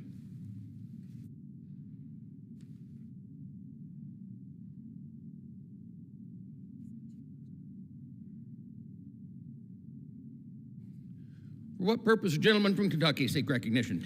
Mr. Speaker, pursuant to House Resolution 879, I call up the bill H.R. 5214, the District of Columbia Cash Bail Reform Act of 2025. The clerk will report the title of the bill. Union Calendar 269, H.R. 5214, a bill to require mandatory pretrial and post-conviction detention for crimes of violence and dangerous crimes and require mandatory cash bail for certain offenses that pose a threat to public safety or order in the District of Columbia and for other purposes. Pursuant to the House Resolution 879, the amendment in the nature of a substitute recommended by the Committee on Oversight and Government Reform printed in the bill is adopted, and the bill as amended is considered read. The bill as amended shall be debatable for 1 hour, equally divided and controlled by the chair and ranking minority member of the Committee on Oversight and Government Reform or their respective designees. The gentleman from Kentucky, Mr. Comer, and the gentleman from California, Mr. Garcia, each will control 30 minutes. The chair recognizes the gentleman from Kentucky. Mr. Chair, I yield myself such time as I may consume. The gentleman is recognized. Thank you. Cashless bail allows dangerous, violent criminals on our streets, For far too long, dangerous criminals have been allowed to roam the streets of Washington, D.C., posing a threat to the general public. Progressive activist judges are currently allowed to release criminals to D.C. streets with only a promise that they will not reoffend and will return to court for their trial date. The D.C. Cash Bail Reform Act would take away a judge's ability to release these violent criminals. It would require judges to hold anyone charged with a violent crime before trial, and it would impose cash bail or bail bonds on anyone charged with a range of public safety or law and order offenses. This is a smart and long overdue reform that rectifies the ill-conceived policies currently enacted in the district. I urge all of my colleagues to support this common sense public safety bill, and I thank Representative Stefanik for her leadership on this issue and the National Fraternal Order of Police for their support. I reserve the balance of my time. The gentleman from Kentucky reserves. The gentleman from California is recognized. Thank you. I yield myself such time as may consume, please. The gentleman is recognized. Well, thank you. Now, Mr. Speaker, I strongly oppose the legislation which is in front of us, which is another completely unacceptable attack on the district and our democratic principles. Now, we know that D.C. has more residents than 2 states. D.C. pays more federal taxes than 26 states. And D.C.'s government is accountable to the people who live here. Local leaders should be empowered to solve problems without Congress constantly interfering. Now, I've said many times, if Donald Trump wants to run D.C., he should resign from Congress. He should resign and run for mayor. And if Republicans want to get tough on crime, they should stop protecting the criminals in the Epstein files and demand transparency from Donald Trump. But let's talk about the bill in front of us today. The Cash Bail Reform Act we know is unfair and bad policy. Under this bill, if you are charged with certain crimes, you will automatically be locked up before your trial. For other crimes, this bill would require cash bail or bond. This will make D.C.'s local law much more strict than even federal law. Pretrial release should be based on a judge's determination of flight risk and danger to the community. We should let trained judges and prosecutors do their jobs and consider each fact of each case. You shouldn't automatically be locked up based on a criminal charge before you're even proven to be guilty. We know in our system that you are innocent until proven guilty, and we know that should be true whether you are rich or poor. This bill will lock up more people that are low income and more people that are also innocent. It will reinforce an unfair system where the rich get perks while the poor suffer. Democrats are fighting for a system where wealthy elites aren't above the law, but where the justice system is fair for all. And we're fighting for democracy. We should let the council, the mayor, and the district's justice system work together as they balance the public safety needs of the people. When D.C. residents don't like local policies, they could demand different policies from their elected leaders and certainly vote them out of office. This bill is not about safety, but about Congress once again interfering in local safety decisions by D.C. residents that are perfectly capable of making these decisions on their own. We should be clear, this bill is also opposed by the mayor, the city council, many in the community, and is an overreach by the Republican majority to try to control the district. The bill is unnecessary, it undermines home rule, and it can make D.C. less safe. And I urge my colleagues to oppose it, and I reserve my time, Mr. Speaker. The gentleman from California reserves. The gentleman from Kentucky is recognized. Mr. Speaker, I need to add this. I ask unanimous consent that all members have 5 legislative days to revise and extend their remarks that include extraneous material on the measure under consideration. Without objection. I reserve. The gentleman from Kentucky reserves. The gentleman from New York is recognized. I'm sorry, gentleman from California. Yeah, thank you, Mr. Speaker. I want to yield 2 minutes to the gentleman from Maryland, Congressman Ivey. Gentleman is recognized for as much time. 2 minutes. Mr. Speaker, I thank my colleague and I rise in opposition to this legislation. As a former prosecutor here in Washington, D.C., I had a chance to use these statutes frequently with respect to the bail determination that is made in all of these criminal cases at some point or another. My colleague talked about this being common sense legislation, but the DC bill is patterned on the Federal Bail Reform Act. And I note that there's no effort to amend that here or change it in the way that's been proposed in this bill. In addition to that, roughly 40 states in the union are patterned after the Federal Bail Reform Act, just like the DC bill is, but there's no effort to change those. And many of those 40 states are represented by members on the other side who support this bill. But the main point I want to raise right now is that it appears to me that this bill as drafted would create a scenario that's unconstitutional. As I read it, it strikes a 5-day provision. In other words, when somebody's initially arrested, they can be held for 5 days until you can have the full-scale hearing. The way this is drafted is it eliminates the 5 days, and it says, notwithstanding any other provision, the judicial officer shall order that the person who is charged with this crime be detained for the period before trial. I think that says that no matter what, whoever's arrested for any of these charges is a mandatory requirement that they be held for the entire pretrial period. That would certainly be unconstitutional. Under Salerno, the Supreme Court case, which ruled on the constitutionality of this language over 40 years ago, the Supreme Court said that there's a variety of safeguards that have been put in place: right to counsel, detention hearing, chance to offer opposing evidence, and the like, that provides the safeguards that permit this statute to be found to be constitutional. But the way this bill is drafted, none of those safeguards could come into play because the initial provision as it's written makes all of those superfluous and says that no matter what, if these charges arise, the person has to be detained for the entire pretrial period. So I would say at this point, though, that because it's unconstitutional, I would urge my Republican colleagues to oppose this bill. I'd urge all of my colleagues to oppose this bill. And I would note that Salerno was written by Chief Justice Rehnquist, no liberal advocate, and Justice Scalia supported it as well. This is a provision that has key safeguards that are excluded by the way this is drafted. It has to be revised. I oppose it even if you do the revision piece because I think it violates the rights of the District of Columbia to make their own determinations. But at a minimum, please send constitutional law forward. And with that, I yield back.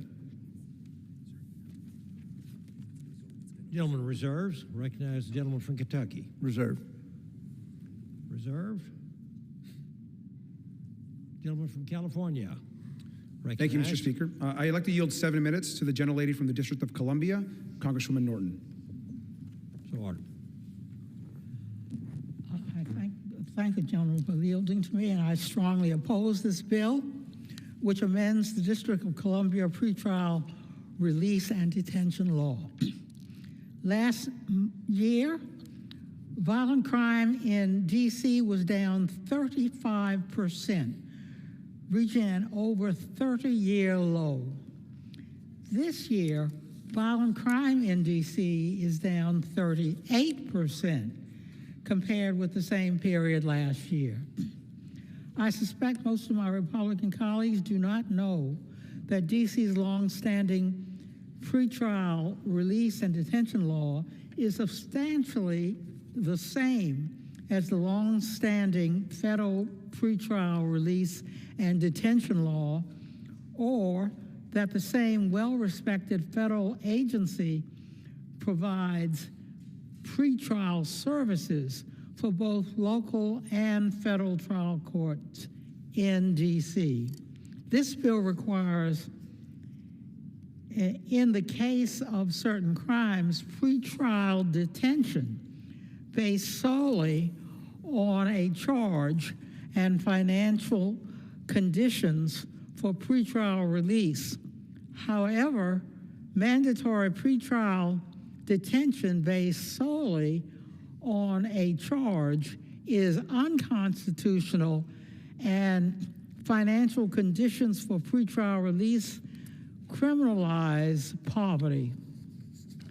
Neither D.C. nor federal law requires pretrial detention or financial conditions for pretrial release, but both laws permit each. Under both D.C. and federal law, pretrial release and detention are based on a judge's assessment of a defendant's risk of not appearing in court and danger to the community. In contrast, 18 states, the majority of which are red states, have a constitutional right to bail, meaning except in capital cases, a defendant cannot be detained pre-trial based solely on flight of risk or dangerousness. Pretrial detention is a severe restriction on the ability of an individual who is presumed innocent. This bill requires detention for the period before trial based solely on a charge with no adversary hearing. That is unconstitutional. The Due Process Clause of the Constitution requires an adversary hearing to detain a defendant for the period before trial. In 1987, the Supreme Court upheld the constitutionality of the federal pretrial release and detention law.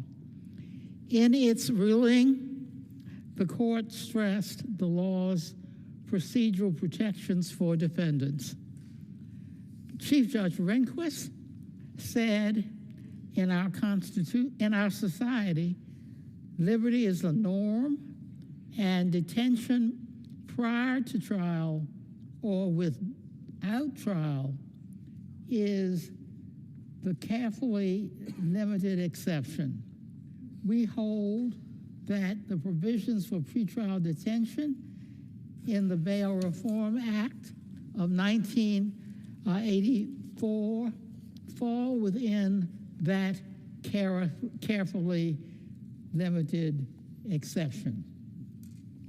The Act authorizes the detention prior to trial of arrestees charged with serious felonies who are found after an adversary hearing to pose a threat to the safety of the individuals or of the community, which no condition of release can dispel. The numerous procedural safeguards detailed above must attend this adversary hearing. Studies show that whether a jurisdiction requires financial conditions for pretrial release has no effect on the crime rates of that jurisdiction. Instead, even small financial conditions for pretrial release often force poor defendants to remain in jail, which can cost them their jobs and housing and leads to more convictions and longer sentences. The over 700,000 D.C. residents, the majority of whom are Black and brown, are capable and worthy of governing themselves. If residents do not like how members of D.C.'s local legislature vote, residents can vote them out of office or pass a ballot measure. That is called democracy. If D.C. residents do not like how members of Congress vote on local D.C. matters, residents cannot vote them out of office. That is the antithesis of democracy. I ask unanimous consent to enter into the record letters opposing this bill from D.C. Mayor, the entire D.C. Council, and the D.C. Attorney General, all of whom were elected by D.C. residents. I urge my colleagues to vote no on this undemocratic and paternalistic bill.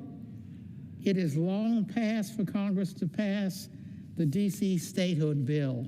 Without objection. D.C. Without objection. Gentleman from Kentucky. Further speakers and prepared to close. Gentleman reserves. Gentleman from California. Thank you, Mr. Speaker. I have to yield 2 minutes to the gentleman from Virginia, Congressman Walkinshaw.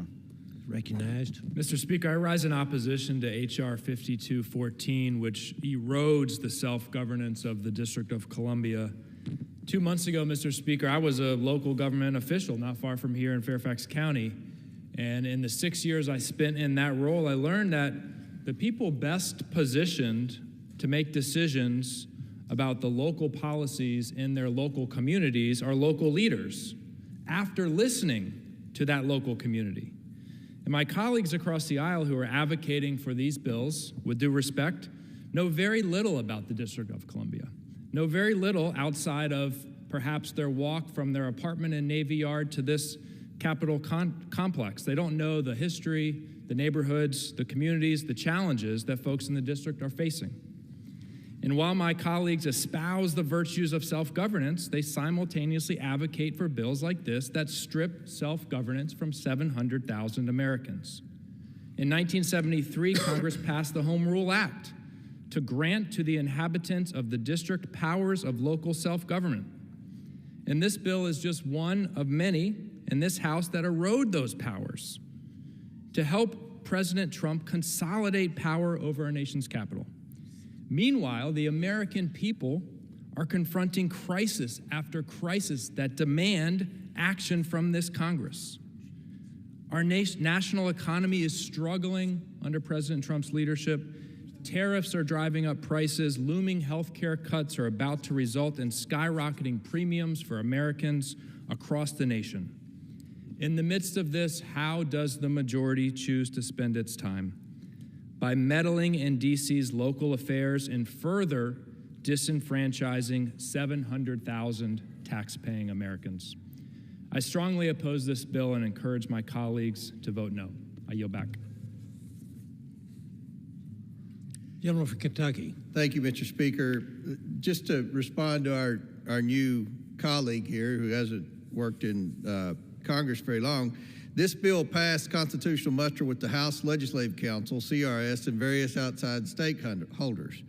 None of our Democrat colleagues brought up these concerns during the markup, but let me say this. For those of us who have worked here in Washington, D.C. for a decade, we're very aware of the crime and the repeat offenders and the juvenile crime rates in Washington, D.C. So we are taking action to try to make our capital city a safer place. That's why I strongly support this bill. Mr. Speaker, I reserve. Gentleman reserves. Gentleman from California. Thank you, Mr. Speaker. I'd like to yield 6 minutes to the gentlelady from New Mexico, Congresswoman Stansbury. Recognized. Thank you, Mr. Speaker. Free D.C. To my colleagues across the aisle, I appreciate the debate, but I have to say I thought we were going to try to fix healthcare, to address costs, try to fix the economy, get the country back on track. Isn't that what the promise of the end of the shutdown was when we came back into session?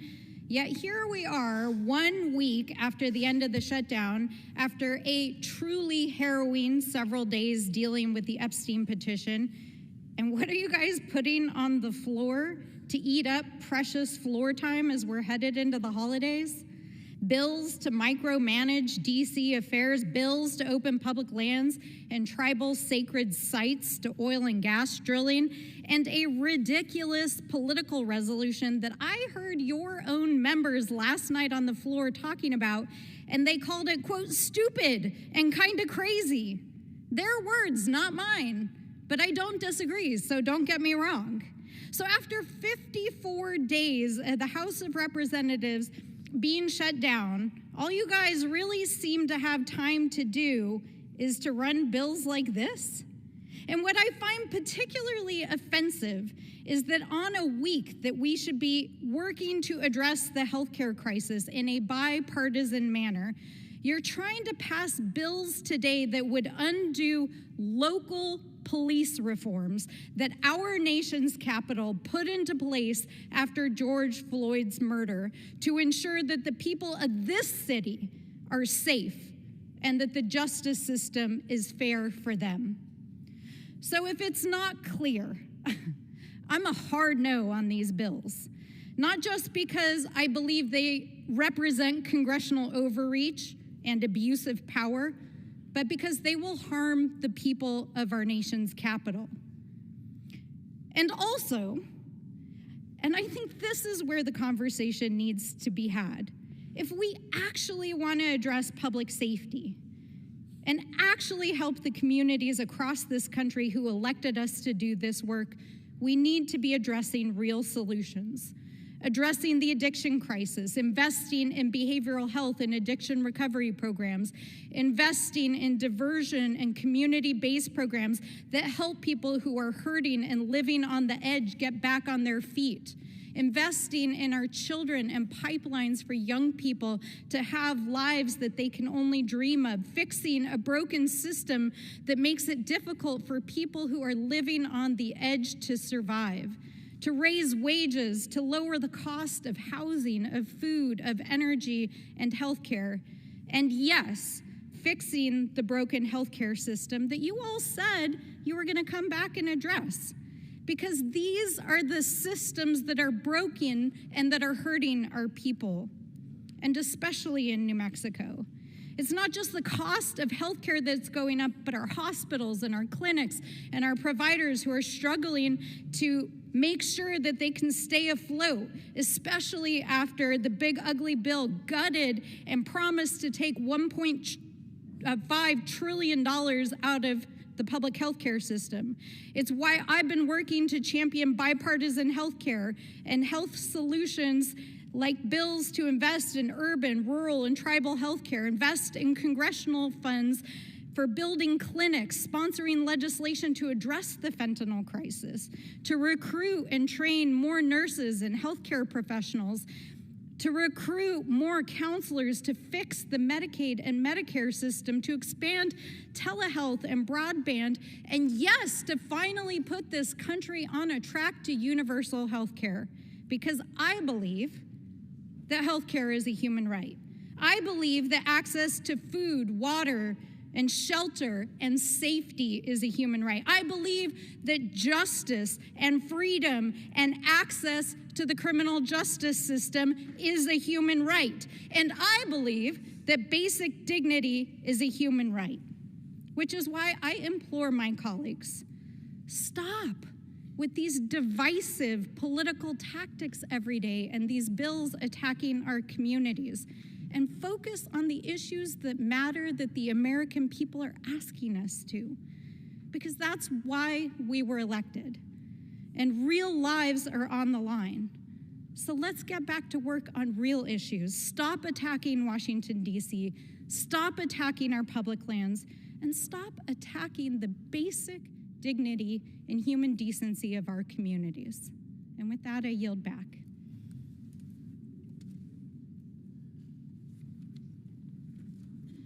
Members are reminded to direct their comments to the chair, not to individuals. Gentleman from Kentucky is recognized. Thank you, Mr. Speaker. I'd like to remind the gentlelady that we believe on this side of the aisle that lowering the crime rate is a big issue. It's a priority for the American people. And the lady from New Mexico mentioned the government shutdown. I would like to remind the lady from New Mexico that she voted to shut the government down, and then she had an opportunity 43 days later to reopen the government, and she voted against reopening the government. So that is something that I think she must have mistakenly omitted from her remarks. So again, we support every measure that can be done to reduce crime, to get criminals that have committed crimes, to keep them in jail. They deserve due process, but we can't continue this trend in these cities, especially the capital city, of letting violent criminals out back on the streets. I reserve. Gentleman reserves. Gentleman from California is recognized. Thank you, Mr. Speaker. I have no further speakers. I'm prepared to close. Gentleman reserves. I'm prepared to close. From California is recognized. Well, thank you, Mr. Speaker. I once again want to urge our colleagues to oppose this bill. D.C. has a right, and its residents have a right, to govern themselves and elect mayors and council members that choose to pass laws to support the district. Congress should not be undermining local laws. Now, Republicans want to make it easier to lock up poor defendants, pretrial, undermining the fundamental American principle of innocent until proven guilty, all while stripping 700,000 residents of self-rule. Congress should not dictate local judicial policy. Mr. Speaker, we should oppose these bills, and I yield back. Gentleman yields back. Gentleman from Kentucky is recognized. Thank you, Mr. Speaker. H.R. 5214 will ensure that violent offenders remain off the streets of D.C. while awaiting their trial, and those charged with public safety or order offenses will face further deterrence from committing such crimes through the reinstatement of required cash bail and bail bonds. Overall, D.C. residents, workers, and visitors to our nation's capital should feel safe, and it remains the constitutional duty of Congress to reform Washington, D.C.'s laws when necessary to do so. I urge my colleagues to support this common sense legislation to bring law and order to D.C. by ensuring that dangerous criminals will not reoffend before their trial date. I yield back the balance of my time. Gentleman yields back. All the time for debate has now expired pursuant to House Resolution 879. The previous question is ordered on the bill as amended. The question is on engrossment and third reading of the bill. Those in favor say aye. Those opposed, no. The ayes have it. Third reading. H.R. 5214, a bill to require mandatory pretrial and post-conviction detention for crimes of violence and dangerous crimes and require mandatory cash bail for certain offenses that pose a threat to public safety or order in the District of Columbia and for other purposes. The question is on passage of the bill. Those in favor say aye. Aye. Those opposed, no. The ayes have it. The bill is... I'd like to request the yeas and nays, please. I'm sorry. Gentleman from California is requesting a roll call vote. Yeas and nays are requested. Those favoring a vote by the yeas and nays will rise. A sufficient number having risen, the yeas and nays are ordered pursuant to Clause 8 of Rule 20. Further proceedings on this question will be postponed.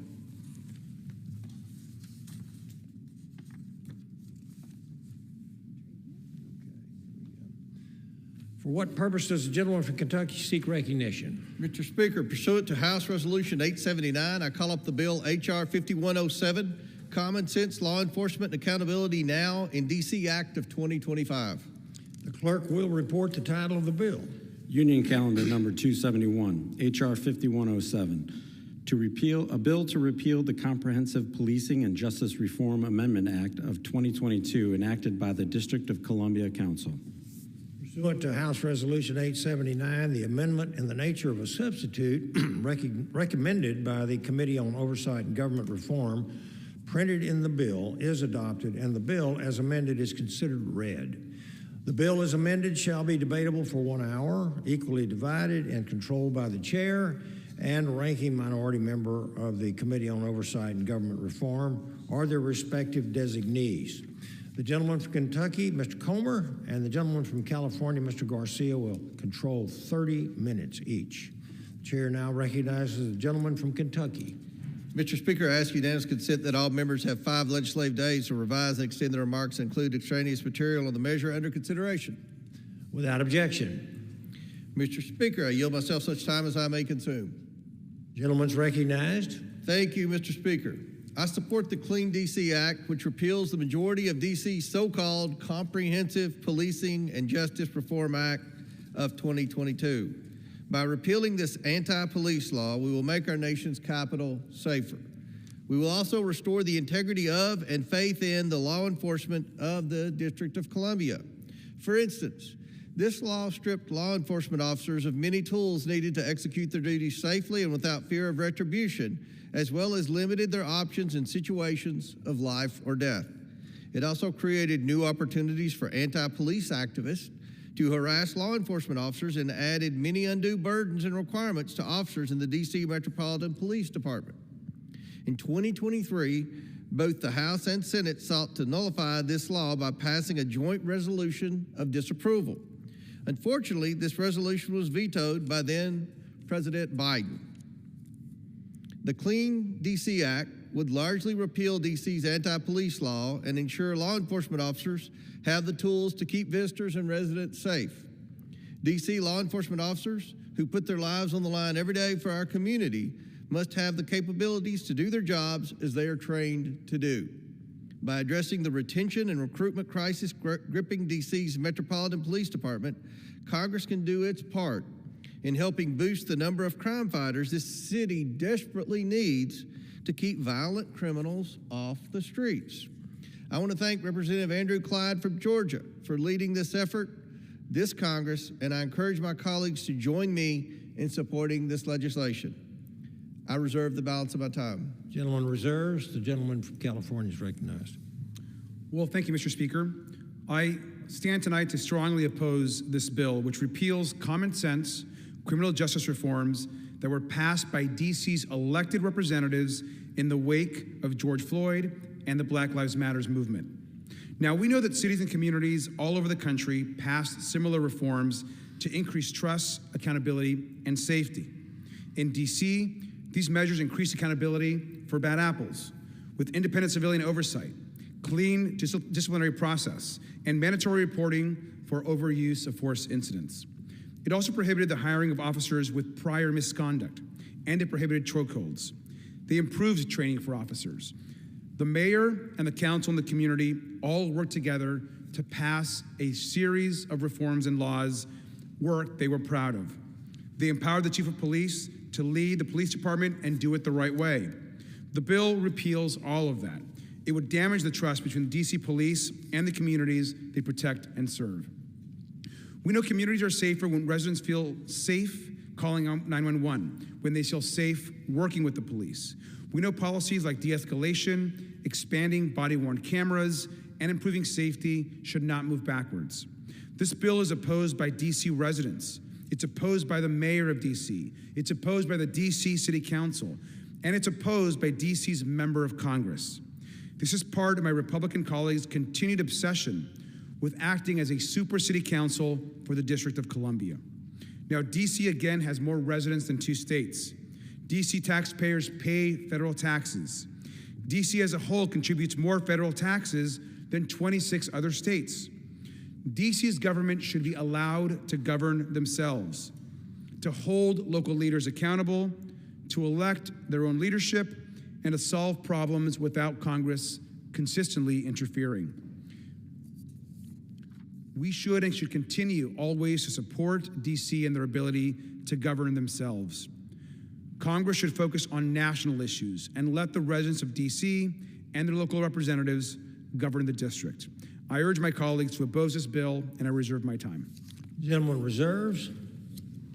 Gentleman from Kentucky is recognized. Thank you, Mr. Speaker. I yield 5 minutes to the sponsor of this bill, the gentleman from Georgia, Mr. Clyde. Gentleman's recognized.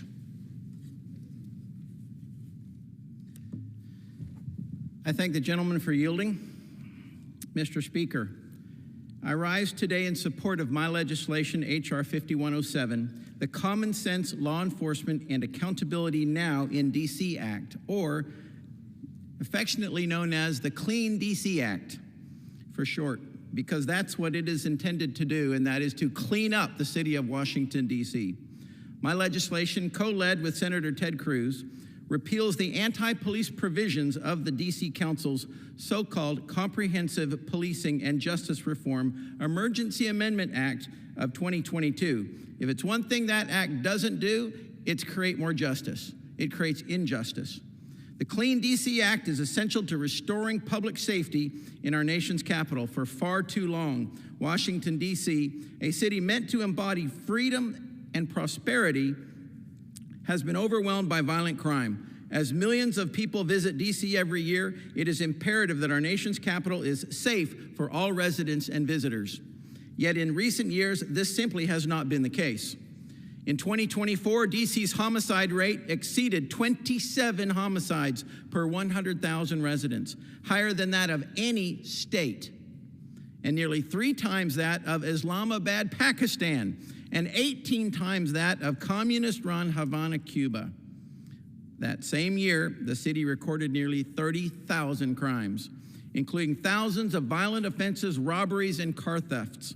So far in 2025, D.C. has already seen over 2,200 violent crimes and more than 120 homicides, including the tragic killing of a 20-year-old Capitol Hill intern. That was an incredible tragedy. Of course, any homicide is an incredible tragedy, but that one really was. Despite these alarming trends, the radical D.C. City Council has chosen to undermine the very department responsible for protecting the city. Its anti-police law strips the Metropolitan Police Department officers of due process protections. It weakens collective bargaining. It restricts the use of non-lethal tools during civil unrest and has fueled a devastating staffing collapse. Since the law took effect under emergency authority in 2020, the Metropolitan Police Department has lost over 2,000 officers, leaving the department critically understaffed and unable to adequately respond to this crisis. You know, one of my neighbors here where I reside in D.C. Had a terrible incident, a violent incident that happened to her with her child. And when the incident was over, she'd lost her pocketbook, she'd lost her phone. And when they called the MPD to come take a police report, the response was, you'll have to come down to the station because unless you're actually hurt yourself, okay, we don't have the officers to go out and actually go to you. You've got to come to us. That's just not right. That's an example of a completely understaffed police department. Thankfully, in August, President Trump initiated a federal takeover of the Metropolitan Police Department and deployed the National Guard to confront this massive crime crisis. Since then, violent crime has dropped by 30%. And even D.C.'s Democrat mayor, Muriel Bowser, has acknowledged fewer homicides and a sharp decline in carjackings since President Trump's intervention. Repealing the anti-police policies enacted by the pro-criminal D.C. Council will further strengthen President Trump's efforts and restore common sense to law enforcement in Washington, D.C. Last Congress, in the 118th, I led a joint resolution of disapproval alongside then Senator J.D. Vance, now Vice President J.D. Vance, to repeal this same misguided D.C. Council law. The resolution passed both the House and the Senate with bipartisan majorities. Yet President Joe Biden foolishly vetoed our common sense measure, underscoring just how little the previous administration cared about the American people's safety and law enforcement officers' well-being. Thankfully, we now have new leadership in the White House, strong, forceful, America First leadership, and I look forward to sending this common sense legislation to President Trump's desk to restore law and order in our nation's capital and support our brave men and women in blue. Public safety should not be a partisan issue. It's just plain common sense.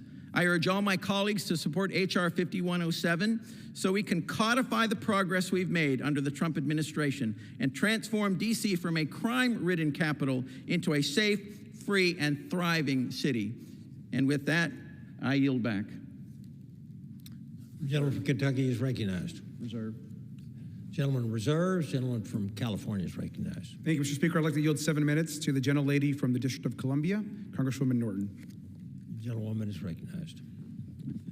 I thank the gentleman for yielding. I strongly oppose this bill, which repeals the police accountability and transparency law that District of Columbia enacted in 2023. Last year, violent crime in D.C. was down 35%, reaching an over 30-year low. This year, violent crime in D.C. is down 88% compared to the same period last year. D.C.'s Comprehensive Policing and Justice Reform Amendment Act, among other things, gave the police chief more authority to discipline officers for serious misconduct and crimes, strengthen civilian oversight of the police department, and improved public access to body-worn camera by video, and impose limitations on the purchase of military weapons and the use of force. DC police chiefs have requested more authority to discipline officers for at least 25 years before enactment of this law. This bill would take away this authority from the police chief. The difficulty DC has had recruiting and retaining police officers is not unique. It is a nationwide issue that predates the police accountability and transparency laws enacted across the country after the murder of George Floyd. In 2019, before the murder of George Floyd, the International Association of Police Chiefs of Police conducted a survey that found the challenge of recruiting law enforcement is widespread and affects agencies of all types, sizes, and locations across the United States. The difficulty of recruiting law enforcement officers and employees is not due to one particular cause, rather multiple social, political, and economic forces are all simultaneously at play. In 1973, Congress passed the D.C. Home Rule Act, which established the locally affected chief executive officer and legislature. The purpose of the Home Rule Act to grant to inhabitants of the District of Columbia powers of local government and relieve Congress of the burden of legislating upon essential local district matters. Yet, the House today is denying D.C. residents local self-government and spending its time on local D.C. matters. I remind my Republican colleagues what Republican President Richard Nixon said when he signed the Home Rule Act. One of the major goals of the administration is to place responsibility for local functions under local control and to provide local governments with the authority and resources they need to serve their communities effectively. The measure I signed today represents a significant step in achieving this goal in the city of Washington. I will give the people of the District of Columbia the right to, it will give the people of the District of Columbia the right to elect their own city officials and to govern themselves in local affairs. As the nation approaches the 200th anniversary of its founding, it is particularly appropriate to assure those persons who live in the capital city rights and privileges which have long enjoyed by most countrymen. The over 700,000 D.C. residents, the majority of whom are black and brown, are capable and worthy of governing themselves. I ask unanimous consent to enter into the record the letters opposing this bill from the D.C. Mayor, the D.C. Council, and the D.C. Attorney General, all of whom were elected by D.C. residents. Without objection. D.C. residents have all the obligations of American citizenship, including paying federal taxes, serving on juries, and registering with the Selective Service. Yet, Congress denies them full local self-government and voting representation in Congress. The only solution to this undemocratic treatment is to grant D.C. statehood. I ask unanimous consent to enter into the record a letter from leading constitutional scholars explaining why the D.C. statehood bill is constitutional. Without objection. I urge my colleagues to vote no on H.R. 5107, an undemocratic and paternalistic bill. Free D.C. From Kentucky is recognized. Mr. Speaker, I have no further speakers and am prepared to close. Gentleman reserves. From California. Mr. Speaker, I have no further speakers. I'm also prepared to close. Your gentleman from California is recognized. Thank you, Mr. Speaker. I again strongly oppose this bill. As a reminder, it would eliminate common sense criminal justice reforms that have been widely implemented by state and local governments across the country. Local officials here in D.C. passed these laws, the voters made these decisions, and D.C. should have a right to govern itself. This bill undermines trust between police and the community they serve and makes us all less safe. It's undemocratic. It could very well make D.C. not just less safe, but also lose trust between its elected government and the people. When the people come together and pass laws, Congress should not overturn those. Again, I urge opposition, and we yield back. Gentleman yields. Gentleman from Kentucky is recognized. Thank you, Mr. Speaker. Congress has the constitutional duty to ensure the District of Columbia is safe and secure. I urge my colleagues to support this critical police reform bill that has the strong support of the National Fraternal Order of Police. I yield back the balance of my time.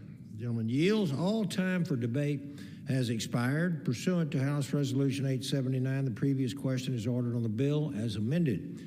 The question is on engrossment and third reading of the bill. Those in favor say aye. Those opposed, no. The ayes have it. Third reading. H.R. 5107, a bill to repeal the Comprehensive Policing and Justice Reform Amendment Act of 2022 enacted by the District of Columbia Council. The question is on passage of the bill. Those in favor say aye. Those opposed, no. The ayes have it. The bill is passed, and without objection, the motion is considered. Can I have the yeas and nays, please, sir?